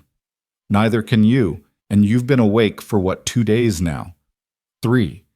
You're going to collapse if you don't rest." Gideon started to argue, then seemed to realize she was right. 30 minutes, he said, lowering himself to the floor and leaning against the wall. "Wake me if you hear anything. Anything at all." He was asleep within seconds, his head tilted back, his breathing deep and even. Clara watched him for a moment. This stranger who'd risked everything to save her, who'd stood between her and death multiple times now, without hesitation. What kind of man did that? What kind of man threw away his own safety for someone he didn't even know? A good man, she thought. In a world full of Judge Malverns and Deputy Tates, full of people who turned their backs when courage was needed. Gideon Ward was a good man, and good men were rarer than gold. She kept watch as the sun rose, painting the desert in shades of orange and pink. The view from the water stop was spectacular, miles of empty land stretching in every direction, mesas and buttes rising like monuments, the sky vast and endless overhead. In different circumstances, Clara might have found it beautiful. Now she just found it exposed. They were sitting ducks here, visible for miles, if Malvern's men came. But the landscape remained empty. No dust clouds, no riders, nothing but the wind and the occasional bird wheeling overhead. Maybe they'd gotten away. Maybe Malvern was searching in the wrong direction. Maybe his men had given up. Maybe... The distant sound of horses. Clara's heart seized in her chest. She rushed to the door, peering out, and saw them coming from the north. A dozen riders, maybe moving fast, headed straight for the water stop. "Gideon," she said urgently, shaking his shoulder. "Gideon, wake up. They're here." He was awake instantly on his feet and at the window in seconds. He looked out, cursed under his breath. "How long until the train—" Clara checked the watch on the desk. 45 minutes. Too long. They'll be here in 10, maybe 15. Gideon was already loading his rifle, checking his ammunition. "All right. New plan. We hold them off until the train arrives. Use the building as cover, make them pay for every inch they try to take. When the train comes, we run for it. If only one of us makes it, that's enough." "Gideon, no arguments, Clara. This is how it has to be." He positioned himself at the window rifle, ready. "Get behind the desk. Stay low. And if I tell you to run, you run. Understand?" Clara wanted to protest, wanted to insist there had to be another way. But the riders were getting closer, and she could see now that one of them was Judge Malvern, himself sitting tall on his black stallion, his coat billowing behind him like a dark banner. He'd come to finish this personally. The riders pulled up about 100 yards out, spreading into a line across the open ground.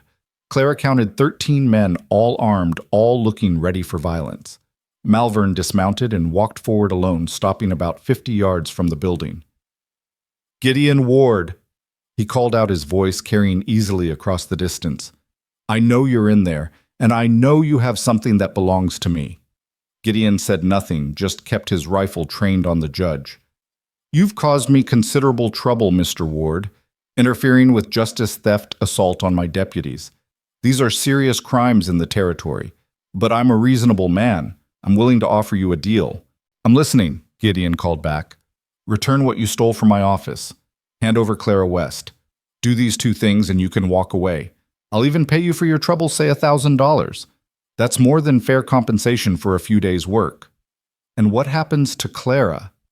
"She faces the justice she was sentenced to. The law must be upheld, Mr. Ward." "Surely you understand that." "I understand that you're a thief and a murderer hiding behind a judge's robes," Gideon replied. "I understand that those ledgers in this satchel prove you've been stealing from the people of Dunridge for years. And I understand that the only reason you want them back is to keep your crimes hidden." Even from this distance, Clara could see Malvern's expression darken. "You don't know what you're dealing with, Ward. This territory doesn't operate by the rules you're used to. Out here, law is what I say it is. Justice is what I decide. And right now I've decided that you and that girl are both going to die." He turned and walked back toward his men, gesturing as he went.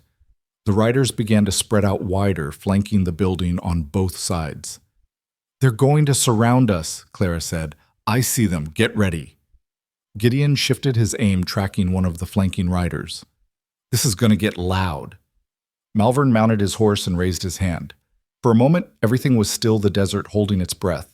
Then his hand dropped, and all hell broke loose.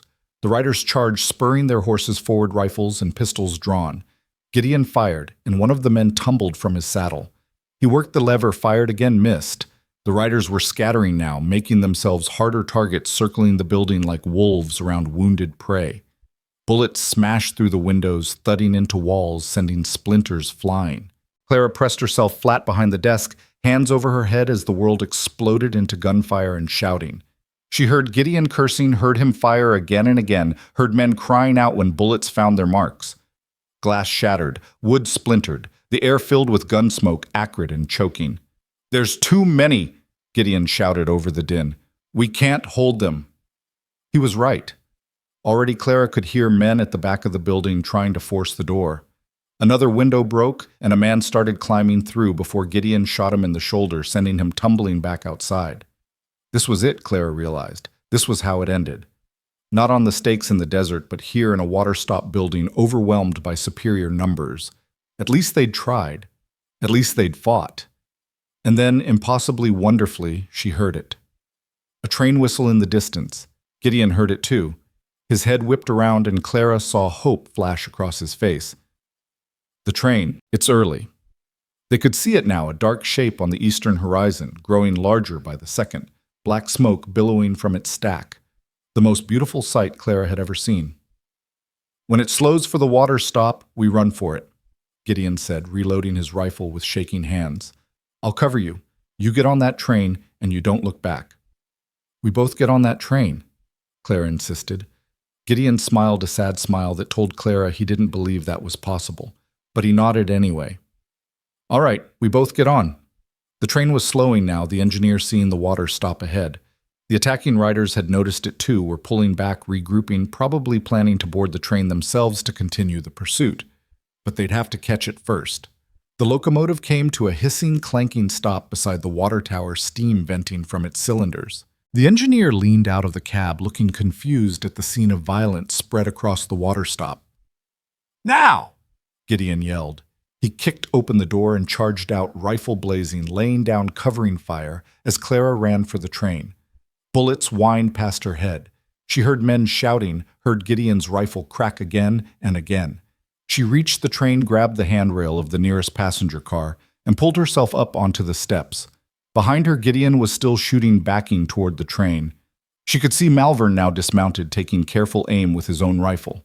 Time seemed to slow as Clara watched the judge sight down the barrel, watched his finger tighten on the trigger.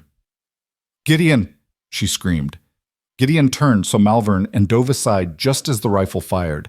The bullet caught him high in the left shoulder, spinning him around, sending him crashing to the ground. The satchel flew from his grasp, landing in the dirt between him and the train. Clara jumped down from the steps without thinking, running to where Gideon lay bleeding. She grabbed the satchel with one hand and Gideon's arm with the other, dragging him toward the train with strength born of pure desperation. The engineer, finally understanding what was happening, opened the throttle. The train began to move slowly, at first wheels slipping on the rails, then catching and accelerating. Clara hauled Gideon to the steps, pushed him up, scrambled after him. Bullets clanged off the train's metal sides. She heard Malvern shouting orders, heard horses being spurred to chase the accelerating train. But it was too late. The train was gaining speed, pulling away from the water stop, from the riders, from Judge Malvern and his corruption and his reign of terror. Within seconds, they were moving faster than any horse could run, the water stop falling away behind them. Clara collapsed on the platform between cars, gasping for breath, her whole body shaking with reaction. Beside her, Gideon lay bleeding, his face pale, his breathing labored. But he was alive. They were both alive. And clutched in Clara's hand was the satchel containing the evidence that would destroy Judge Malvern forever. The door to the passenger car opened, and a conductor appeared, his face shocked. "Good Lord, what—" "We need help," Clara managed. "My friend's been shot. Please." The conductor disappeared back inside, returning moments later with several passengers. They helped carry Gideon into the car, laying him on a bench. A woman who identified herself as a doctor's wife began examining the wound, her hands gentle but efficient. "The bullet went through," she announced. "Clean wound by the looks of it. He's lost blood, but he'll survive if we can stop the bleeding and prevent infection." She began tearing strips from her petticoat to use as bandages, calling for water and whiskey to clean the wound. Other passengers gathered around, offering help, asking questions that Clara couldn't answer because she was crying now, great racking sobs of relief and exhaustion and reaction to everything they'd been through. Gideon's hand found hers, squeezed weakly. "You did it," he whispered. "You saved us both." "We saved each other," Clara corrected, squeezing back. The train rolled on, carrying them east toward Santa Fe, toward safety, toward justice. Behind them, the desert stretched empty and vast, and somewhere back there, Judge Malvern was mounting his horse to ride back to Dunridge, not knowing that his world was about to come crashing down around him. But that was for later. For now, Clara just held Gideon's hand and watched the landscape roll by, and for the first time in days, allowed herself to believe that maybe, just maybe, they were going to make it through this after all. The train clattered eastward through the morning, the rhythmic sound of wheels on rails, becoming a kind of lullaby after the chaos and violence of the water stop. Clara sat beside Gideon's makeshift bed, watching the rise and fall of his chest, counting each breath like a blessing. The doctor's wife had done good work. The bleeding had stopped, the wound cleaned and bandaged with strips of cloth that were already showing spots of red, but not the alarming spread that would indicate continued hemorrhaging. "He's strong," the woman said, noticing Clara's worried expression. The fever will come tonight probably, but if we keep the wound clean and get him to a real doctor in Santa Fe, he'll pull through. I've seen men survive much worse. Clara nodded, not trusting herself to speak. The tears had stopped, but her throat still felt tight, her emotions too close to the surface. Around them, the other passengers had settled back into their seats. Though Clara caught them glancing over, frequently curiosity and concern written on their faces. The conductor had taken their names and a brief account of what had happened, his expression growing darker with each detail. "Judge Malvern," he'd said, shaking his head. "I've heard stories about that man. Nothing good. You'll want to speak with Marshal Hendricks soon as we reach Santa Fe. He'll know what to do." Santa Fe. 3 hours away, maybe 4. Clara clutched the satchel closer, feeling the weight of the gold and ledgers inside. Evidence. Proof. The key to bringing down a corrupt judge and his entire system of terror. If they could just make it there, if they could just put this evidence in the right hands. Gideon stirred, his eyes fluttering open. "Clara, I'm here." She leaned closer, touching his uninjured shoulder gently. "How do you feel?" "Like I got shot," he said with a weak attempt at humor. "But I felt worse. During the war, took a mini ball in the leg at Chattanooga. This isn't near as bad as that." He tried to sit up, winced, and settled back down. "Did we make it? Are we really on the train?" "We're on the train. Heading to Santa Fe. You're going to be fine, and we have the evidence, all of it. We did it, Gideon." Something like wonder crossed his face. "I'll be damned. I honestly didn't think we'd make it this far." He looked around at the other passengers, at the landscape rolling by outside the windows. "How long was I out?" "Maybe an hour. The doctor's wife says you'll have fever tonight, but if we get you to a real doctor..." "I'll be fine," Gideon interrupted, though his pale face and labored breathing suggested otherwise. "What matters now is getting those ledgers to Marshal Hendricks. Once he sees what's in them, once he understands what Malvern's been doing, he'll have to act. Federal marshals don't take kindly to corrupt judges making their territory look bad." Clara opened the satchel, pulling out one of the ledgers and flipping through the pages. In the daylight, the evidence seemed even more damning, page after page, of falsified expenses, money disappearing into fictitious purchases, years of systematic theft laid bare in black ink. "There's enough here to put him away for life," she said quietly. "Maybe even hang him, depending on how the territorial court sees it." "Good." There was no mercy in Gideon's voice, just cold satisfaction. After what he did to you, after what he's probably done to others, he deserves whatever punishment he gets. The train rolled on, climbing gradually into higher country. The flat desert gave way to rolling hills, then to pine-covered slopes as they entered the mountains that ringed Santa Fe. The air coming through the windows grew cooler, fresher, carrying the scent of evergreens and mountain streams. Clara breathed it in deeply, feeling like she could finally fill her lungs completely after days of desert dust and fear. Around mid-afternoon, the conductor came through the car announcing their approach to Santa Fe. Clara helped Gideon sit up, ignoring his protest that he could manage on his own. The doctor's wife appeared with a sling fashioned from more strips of petticoat securing Gideon's injured arm against his chest. "Keep that arm immobilized for at least a week," she instructed, "and see a doctor today. I've done what I can, but that wound needs proper attention." "Thank you," Clara said, meaning it with everything in her. "I don't know what we would have done without your help." The woman smiled, though her eyes were troubled. "Just promise me you'll see this through. Men like Judge Malvern, they count on people being too scared or too tired to fight back. You two fought. Don't stop now." The train pulled into Santa Fe station with a hiss of steam and a squeal of brakes. The platform was busy with people, families greeting arrivals, merchants loading freight, the general bustle of a territorial capital going about its business. Clara helped Gideon stand, slinging the satchel over her shoulder, and together they made their way off the train.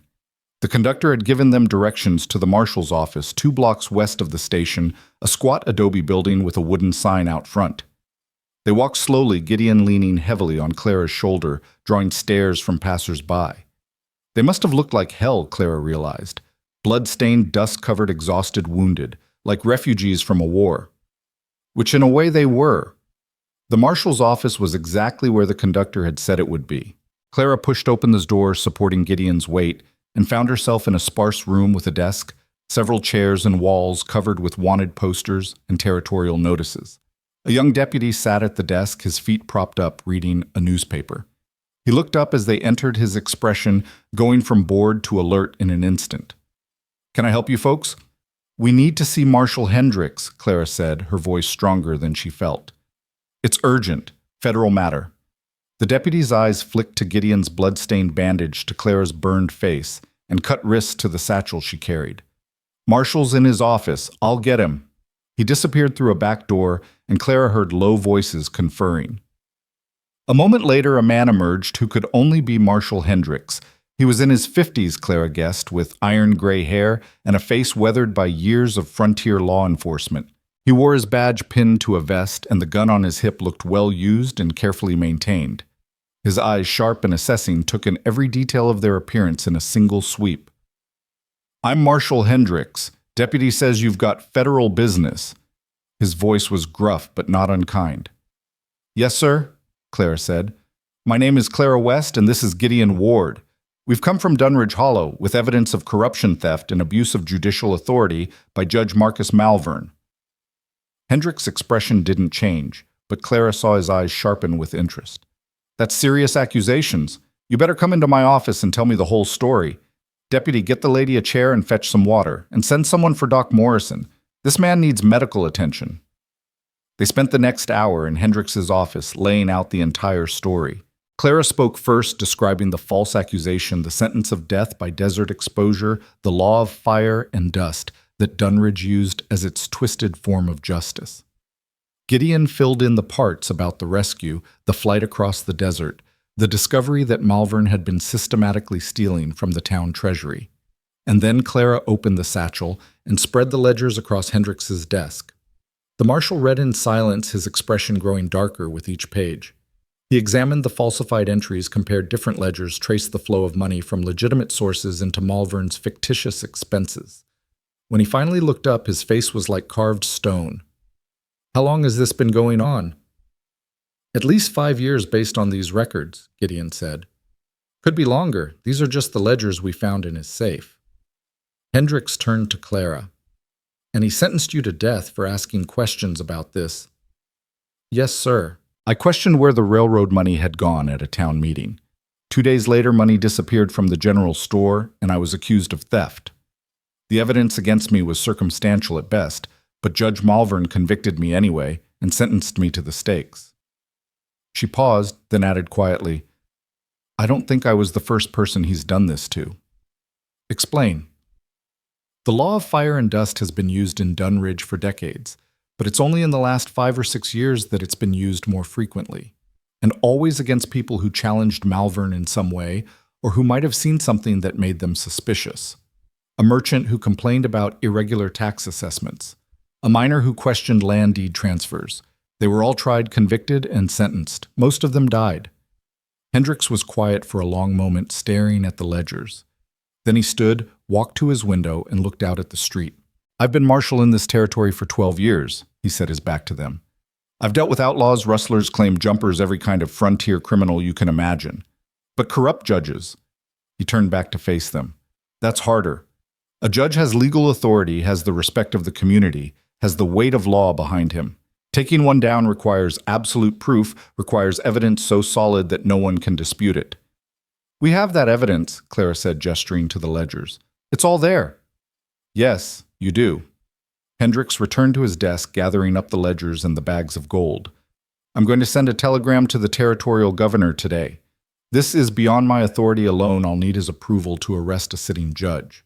But with this evidence," he tapped the ledgers, "I don't see how he can refuse. Judge Malvern's career is over. Question is, how many people in Dunridge are complicit?" "Deputy Tate, certainly," Gideon said. "Probably a few others in Malvern's inner circle. But most of the townspeople are just scared. They've been living under Malvern's thumb so long they don't know any other way." "Fear makes people do terrible things," Hendricks agreed. "But it doesn't excuse them. The people who tied Miss West to those stakes, who walked away and left her to die, they'll have to answer for that too." A knock at the door interrupted them. The deputy stuck his head in. "Doc Morrison's here, Marshal." The doctor was a brisk, efficient man who clucked disapprovingly at Gideon's wound, but pronounced the initial treatment adequate. He cleaned and rebandaged the shoulder, left instructions for care and medication, and told Gideon in no uncertain terms that he was to rest for at least a week. No riding, no shooting, no strenuous activity of any kind. You hear me?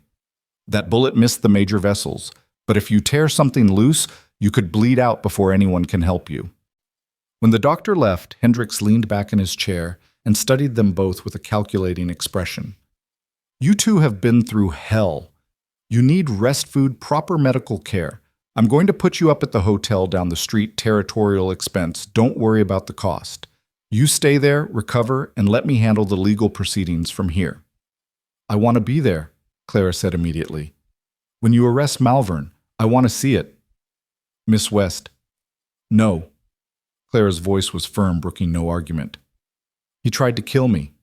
He probably killed others before me. I've earned the right to see justice done. Hendricks looked like he wanted to argue, then thought better of it.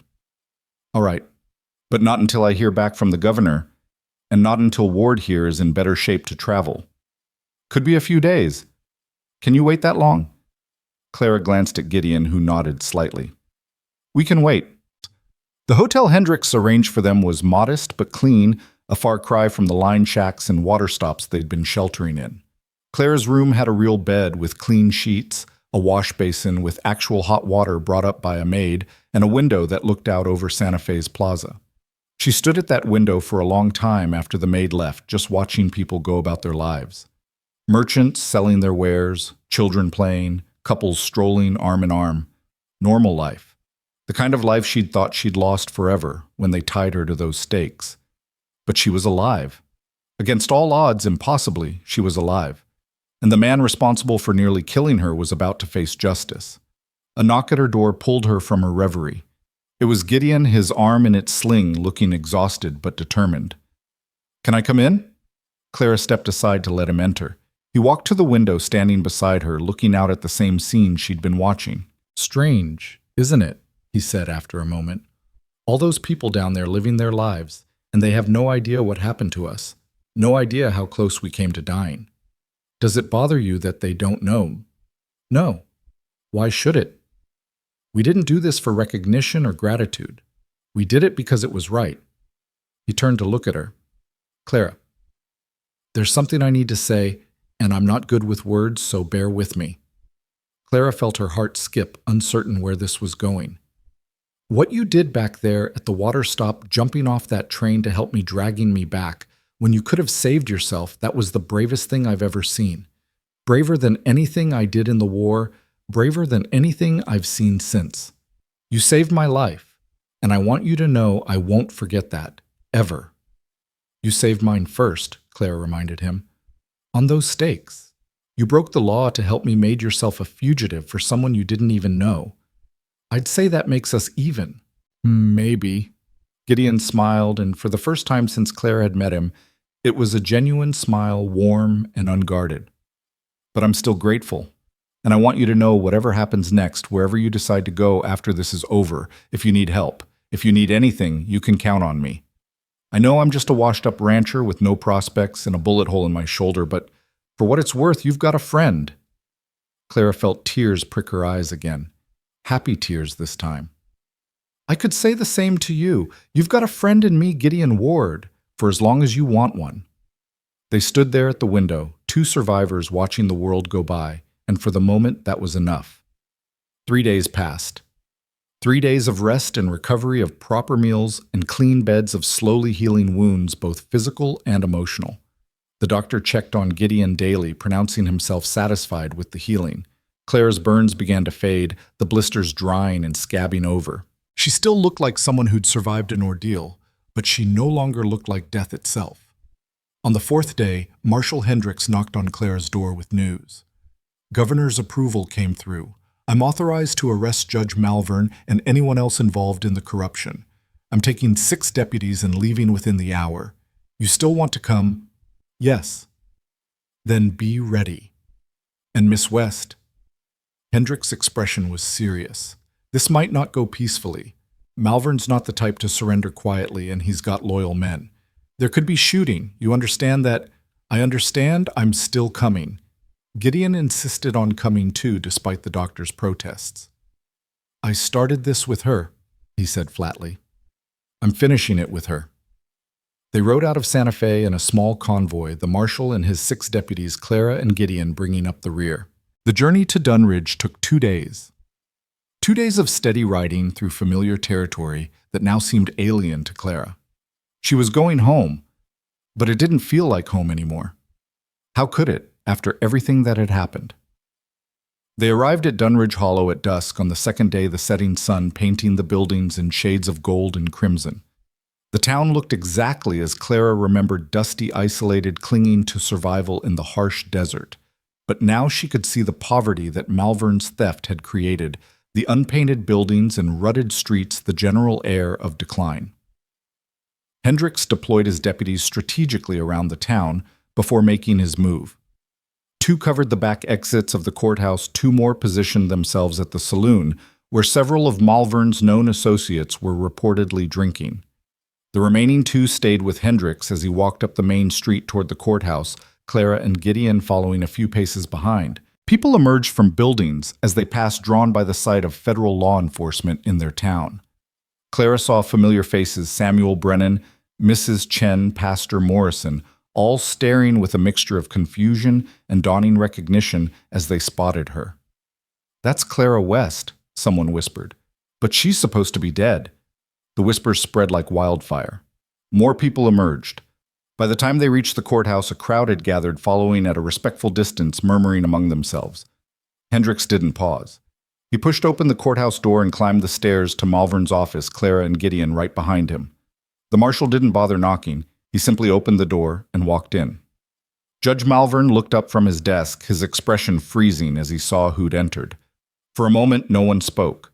Then Malvern's eyes fixed on Clara, and she saw something flicker across his face: shock, fear, and then calculation. "Miss West," he said, his voice carefully controlled. "What a surprise. We all thought you'd perished in the desert. I'm so relieved to see you survived your ordeal." "Cut the act, Malvern." Hendricks stepped forward, his badge visible.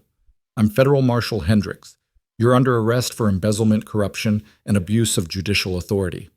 Malvern's face went pale, then red. "This is outrageous." "On what grounds?" "On the grounds of 5 years of systematic theft from the town treasury, falsification of official records, and using your judicial position to murder citizens who threatened to expose you." Hendricks pulled out the ledgers, dropping them on the desk with a heavy thud. "Your own records condemn you, Judge.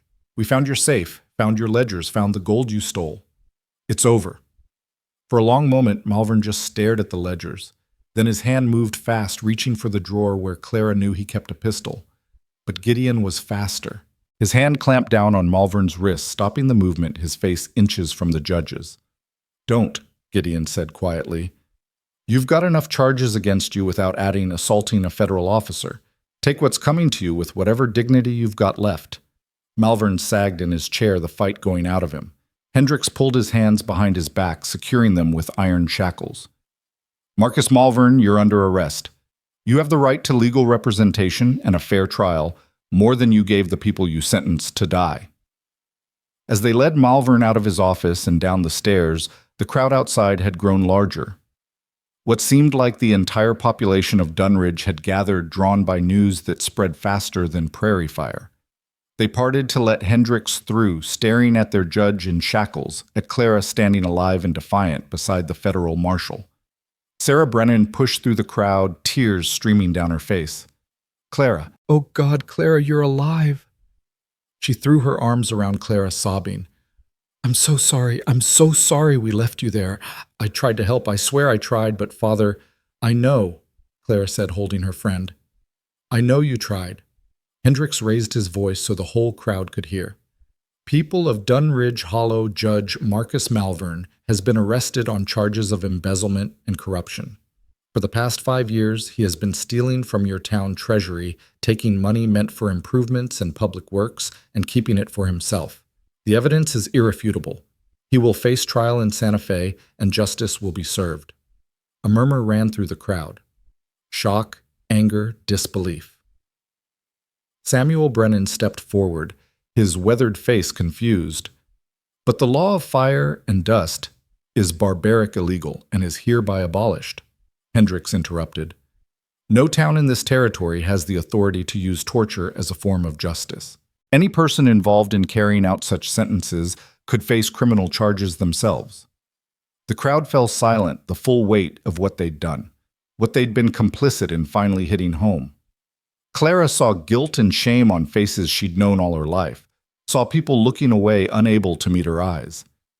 Deputy Tate was arrested as he tried to slip out the back of the saloon.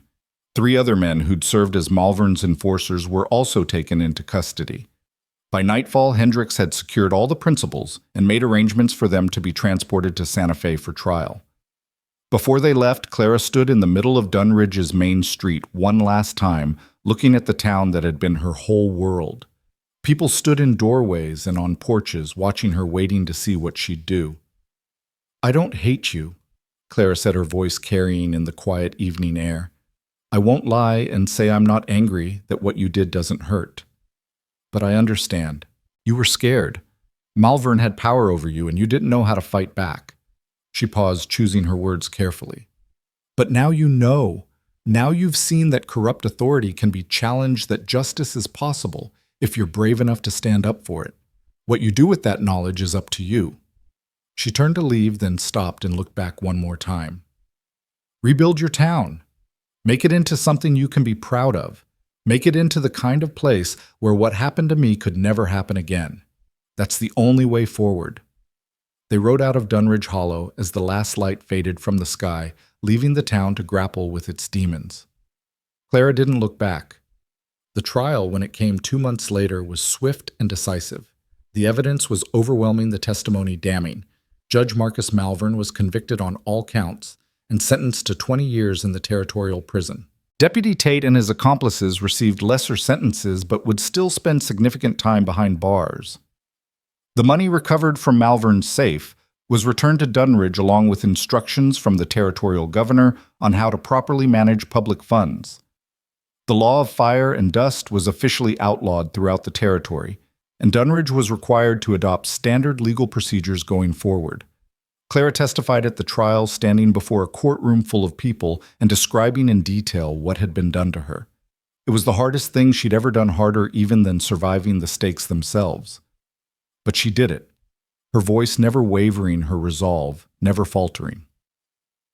When it was over, when Malvern had been led away in chains and the courtroom had emptied, Marshal Hendricks found Clara on the courthouse steps. "You did good in there," he said. "Took courage to face him like that." "I had help." Clara glanced at Gideon, who stood a short distance away, his arm finally free of the sling, his shoulder healed. "Couldn't have done any of it without him." "About that." Hendricks pulled an envelope from his pocket. "The territorial governor was impressed by your actions. Both of you.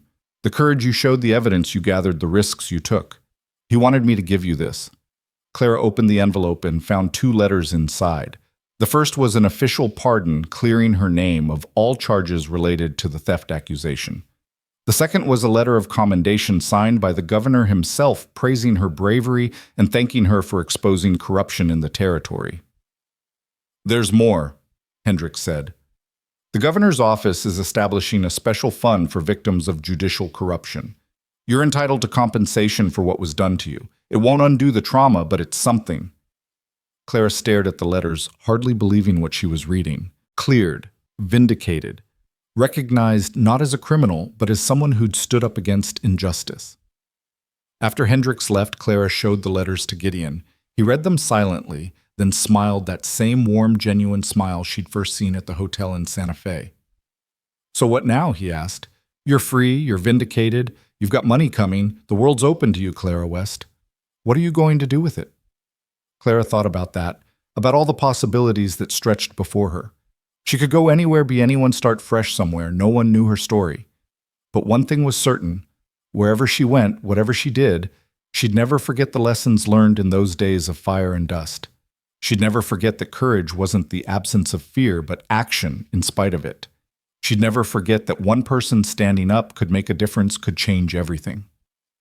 "I think I'll teach," she said finally, "like I always wanted. Maybe start in one of the smaller settlements, the ones that need teachers. Help build something good." "That sounds like a fine plan." Gideon hesitated, then added, "I've been thinking of heading north, maybe to Colorado. Here they need ranchers up there, and I've saved enough to make a fresh start. But he trailed off suddenly, uncertain. But what? But I was thinking maybe I could write you. Let you know how things are going, and maybe you could write back, tell me about your teaching. If you wanted, I mean, no obligation. Clara felt warmth spread through her chest. I'd like that. I'd like that very much. They stood there on the courthouse steps, two survivors who'd found each other in the worst circumstances imaginable, and come through the fire stronger. The future was uncertain, full of challenges and unknowns. But they'd face it with their eyes open, with courage earned through hardship, with the knowledge that they could survive anything the world threw at them, because they'd already survived hell itself. 3 years later, Clara stood in front of a one-room schoolhouse in a small mining town in Colorado watching her students file in for the day. She'd built a good life here, teaching 20 children of varying ages, earning respect from the community, finally living the dream she'd once thought lost forever. The door opened, and a familiar figure stepped inside, older but still strong, his face weathered by sun and wind, but his eyes as sharp and kind as ever. "Mr. Ward," Clara said, unable to keep the smile from her face. "This is a surprise." "Finished the fall roundup early," Gideon said, removing his hat. "Thought I'd come see how you were getting on. Hope that's all right." "More than all right." Clara turned to her students who were staring at the newcomer with open curiosity. "Class, this is Mr. Gideon Ward. He's a rancher and a veteran, and he happens to be one of the bravest men I've ever known. Mr. Ward, would you do us the honor of telling the children about your experiences?" Gideon looked uncomfortable for a moment, then nodded. He took a seat at the back of the room, and as Clara returned to her lesson, she caught him watching her with an expression that made her heart skip. Later, after the children had gone home and they were walking back to town in the fading light, Gideon said, "You're good at this. Teaching. The children clearly love you." "I love them too. Love giving them knowledge. Love watching them learn and grow." Clara paused, looking out at the mountains rising in the distance. "Sometimes I think about what my life would have been if you hadn't stopped that day, if you'd just ridden past those stakes like anyone sensible would have." "I'm glad I stopped," Gideon said quietly. "Changed both our lives, didn't it? Gave us both a second chance." "Yes, it did." Clara stopped walking, turning to face him. "Gideon, those letters we've been writing. I know. I've been thinking the same thing." He reached out, taking her hand gently. "I'm not good with words, never have been. But these past 3 years getting your letters, knowing you were out here building a life, it's meant everything to me. And I was wondering if maybe—" "Yes," Clara interrupted, squeezing his hand. "Whatever you're about to ask, the answer is yes." Gideon's face broke into the widest smile Clara had ever seen from him.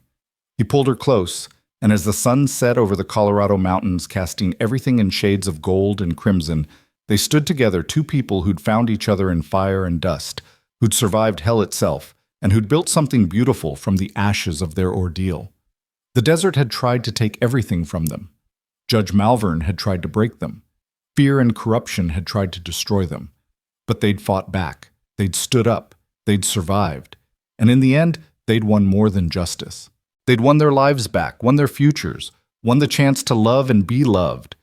The sun finished its descent, darkness fell, and Clara West, no longer a victim, no longer a fugitive, just a woman who'd found her strength in the worst of times, walked hand in hand with Gideon Ward into whatever tomorrow might bring. They'd faced the worst the world could offer. They'd walked through fire and emerged on the other side. And they were finally beautifully home.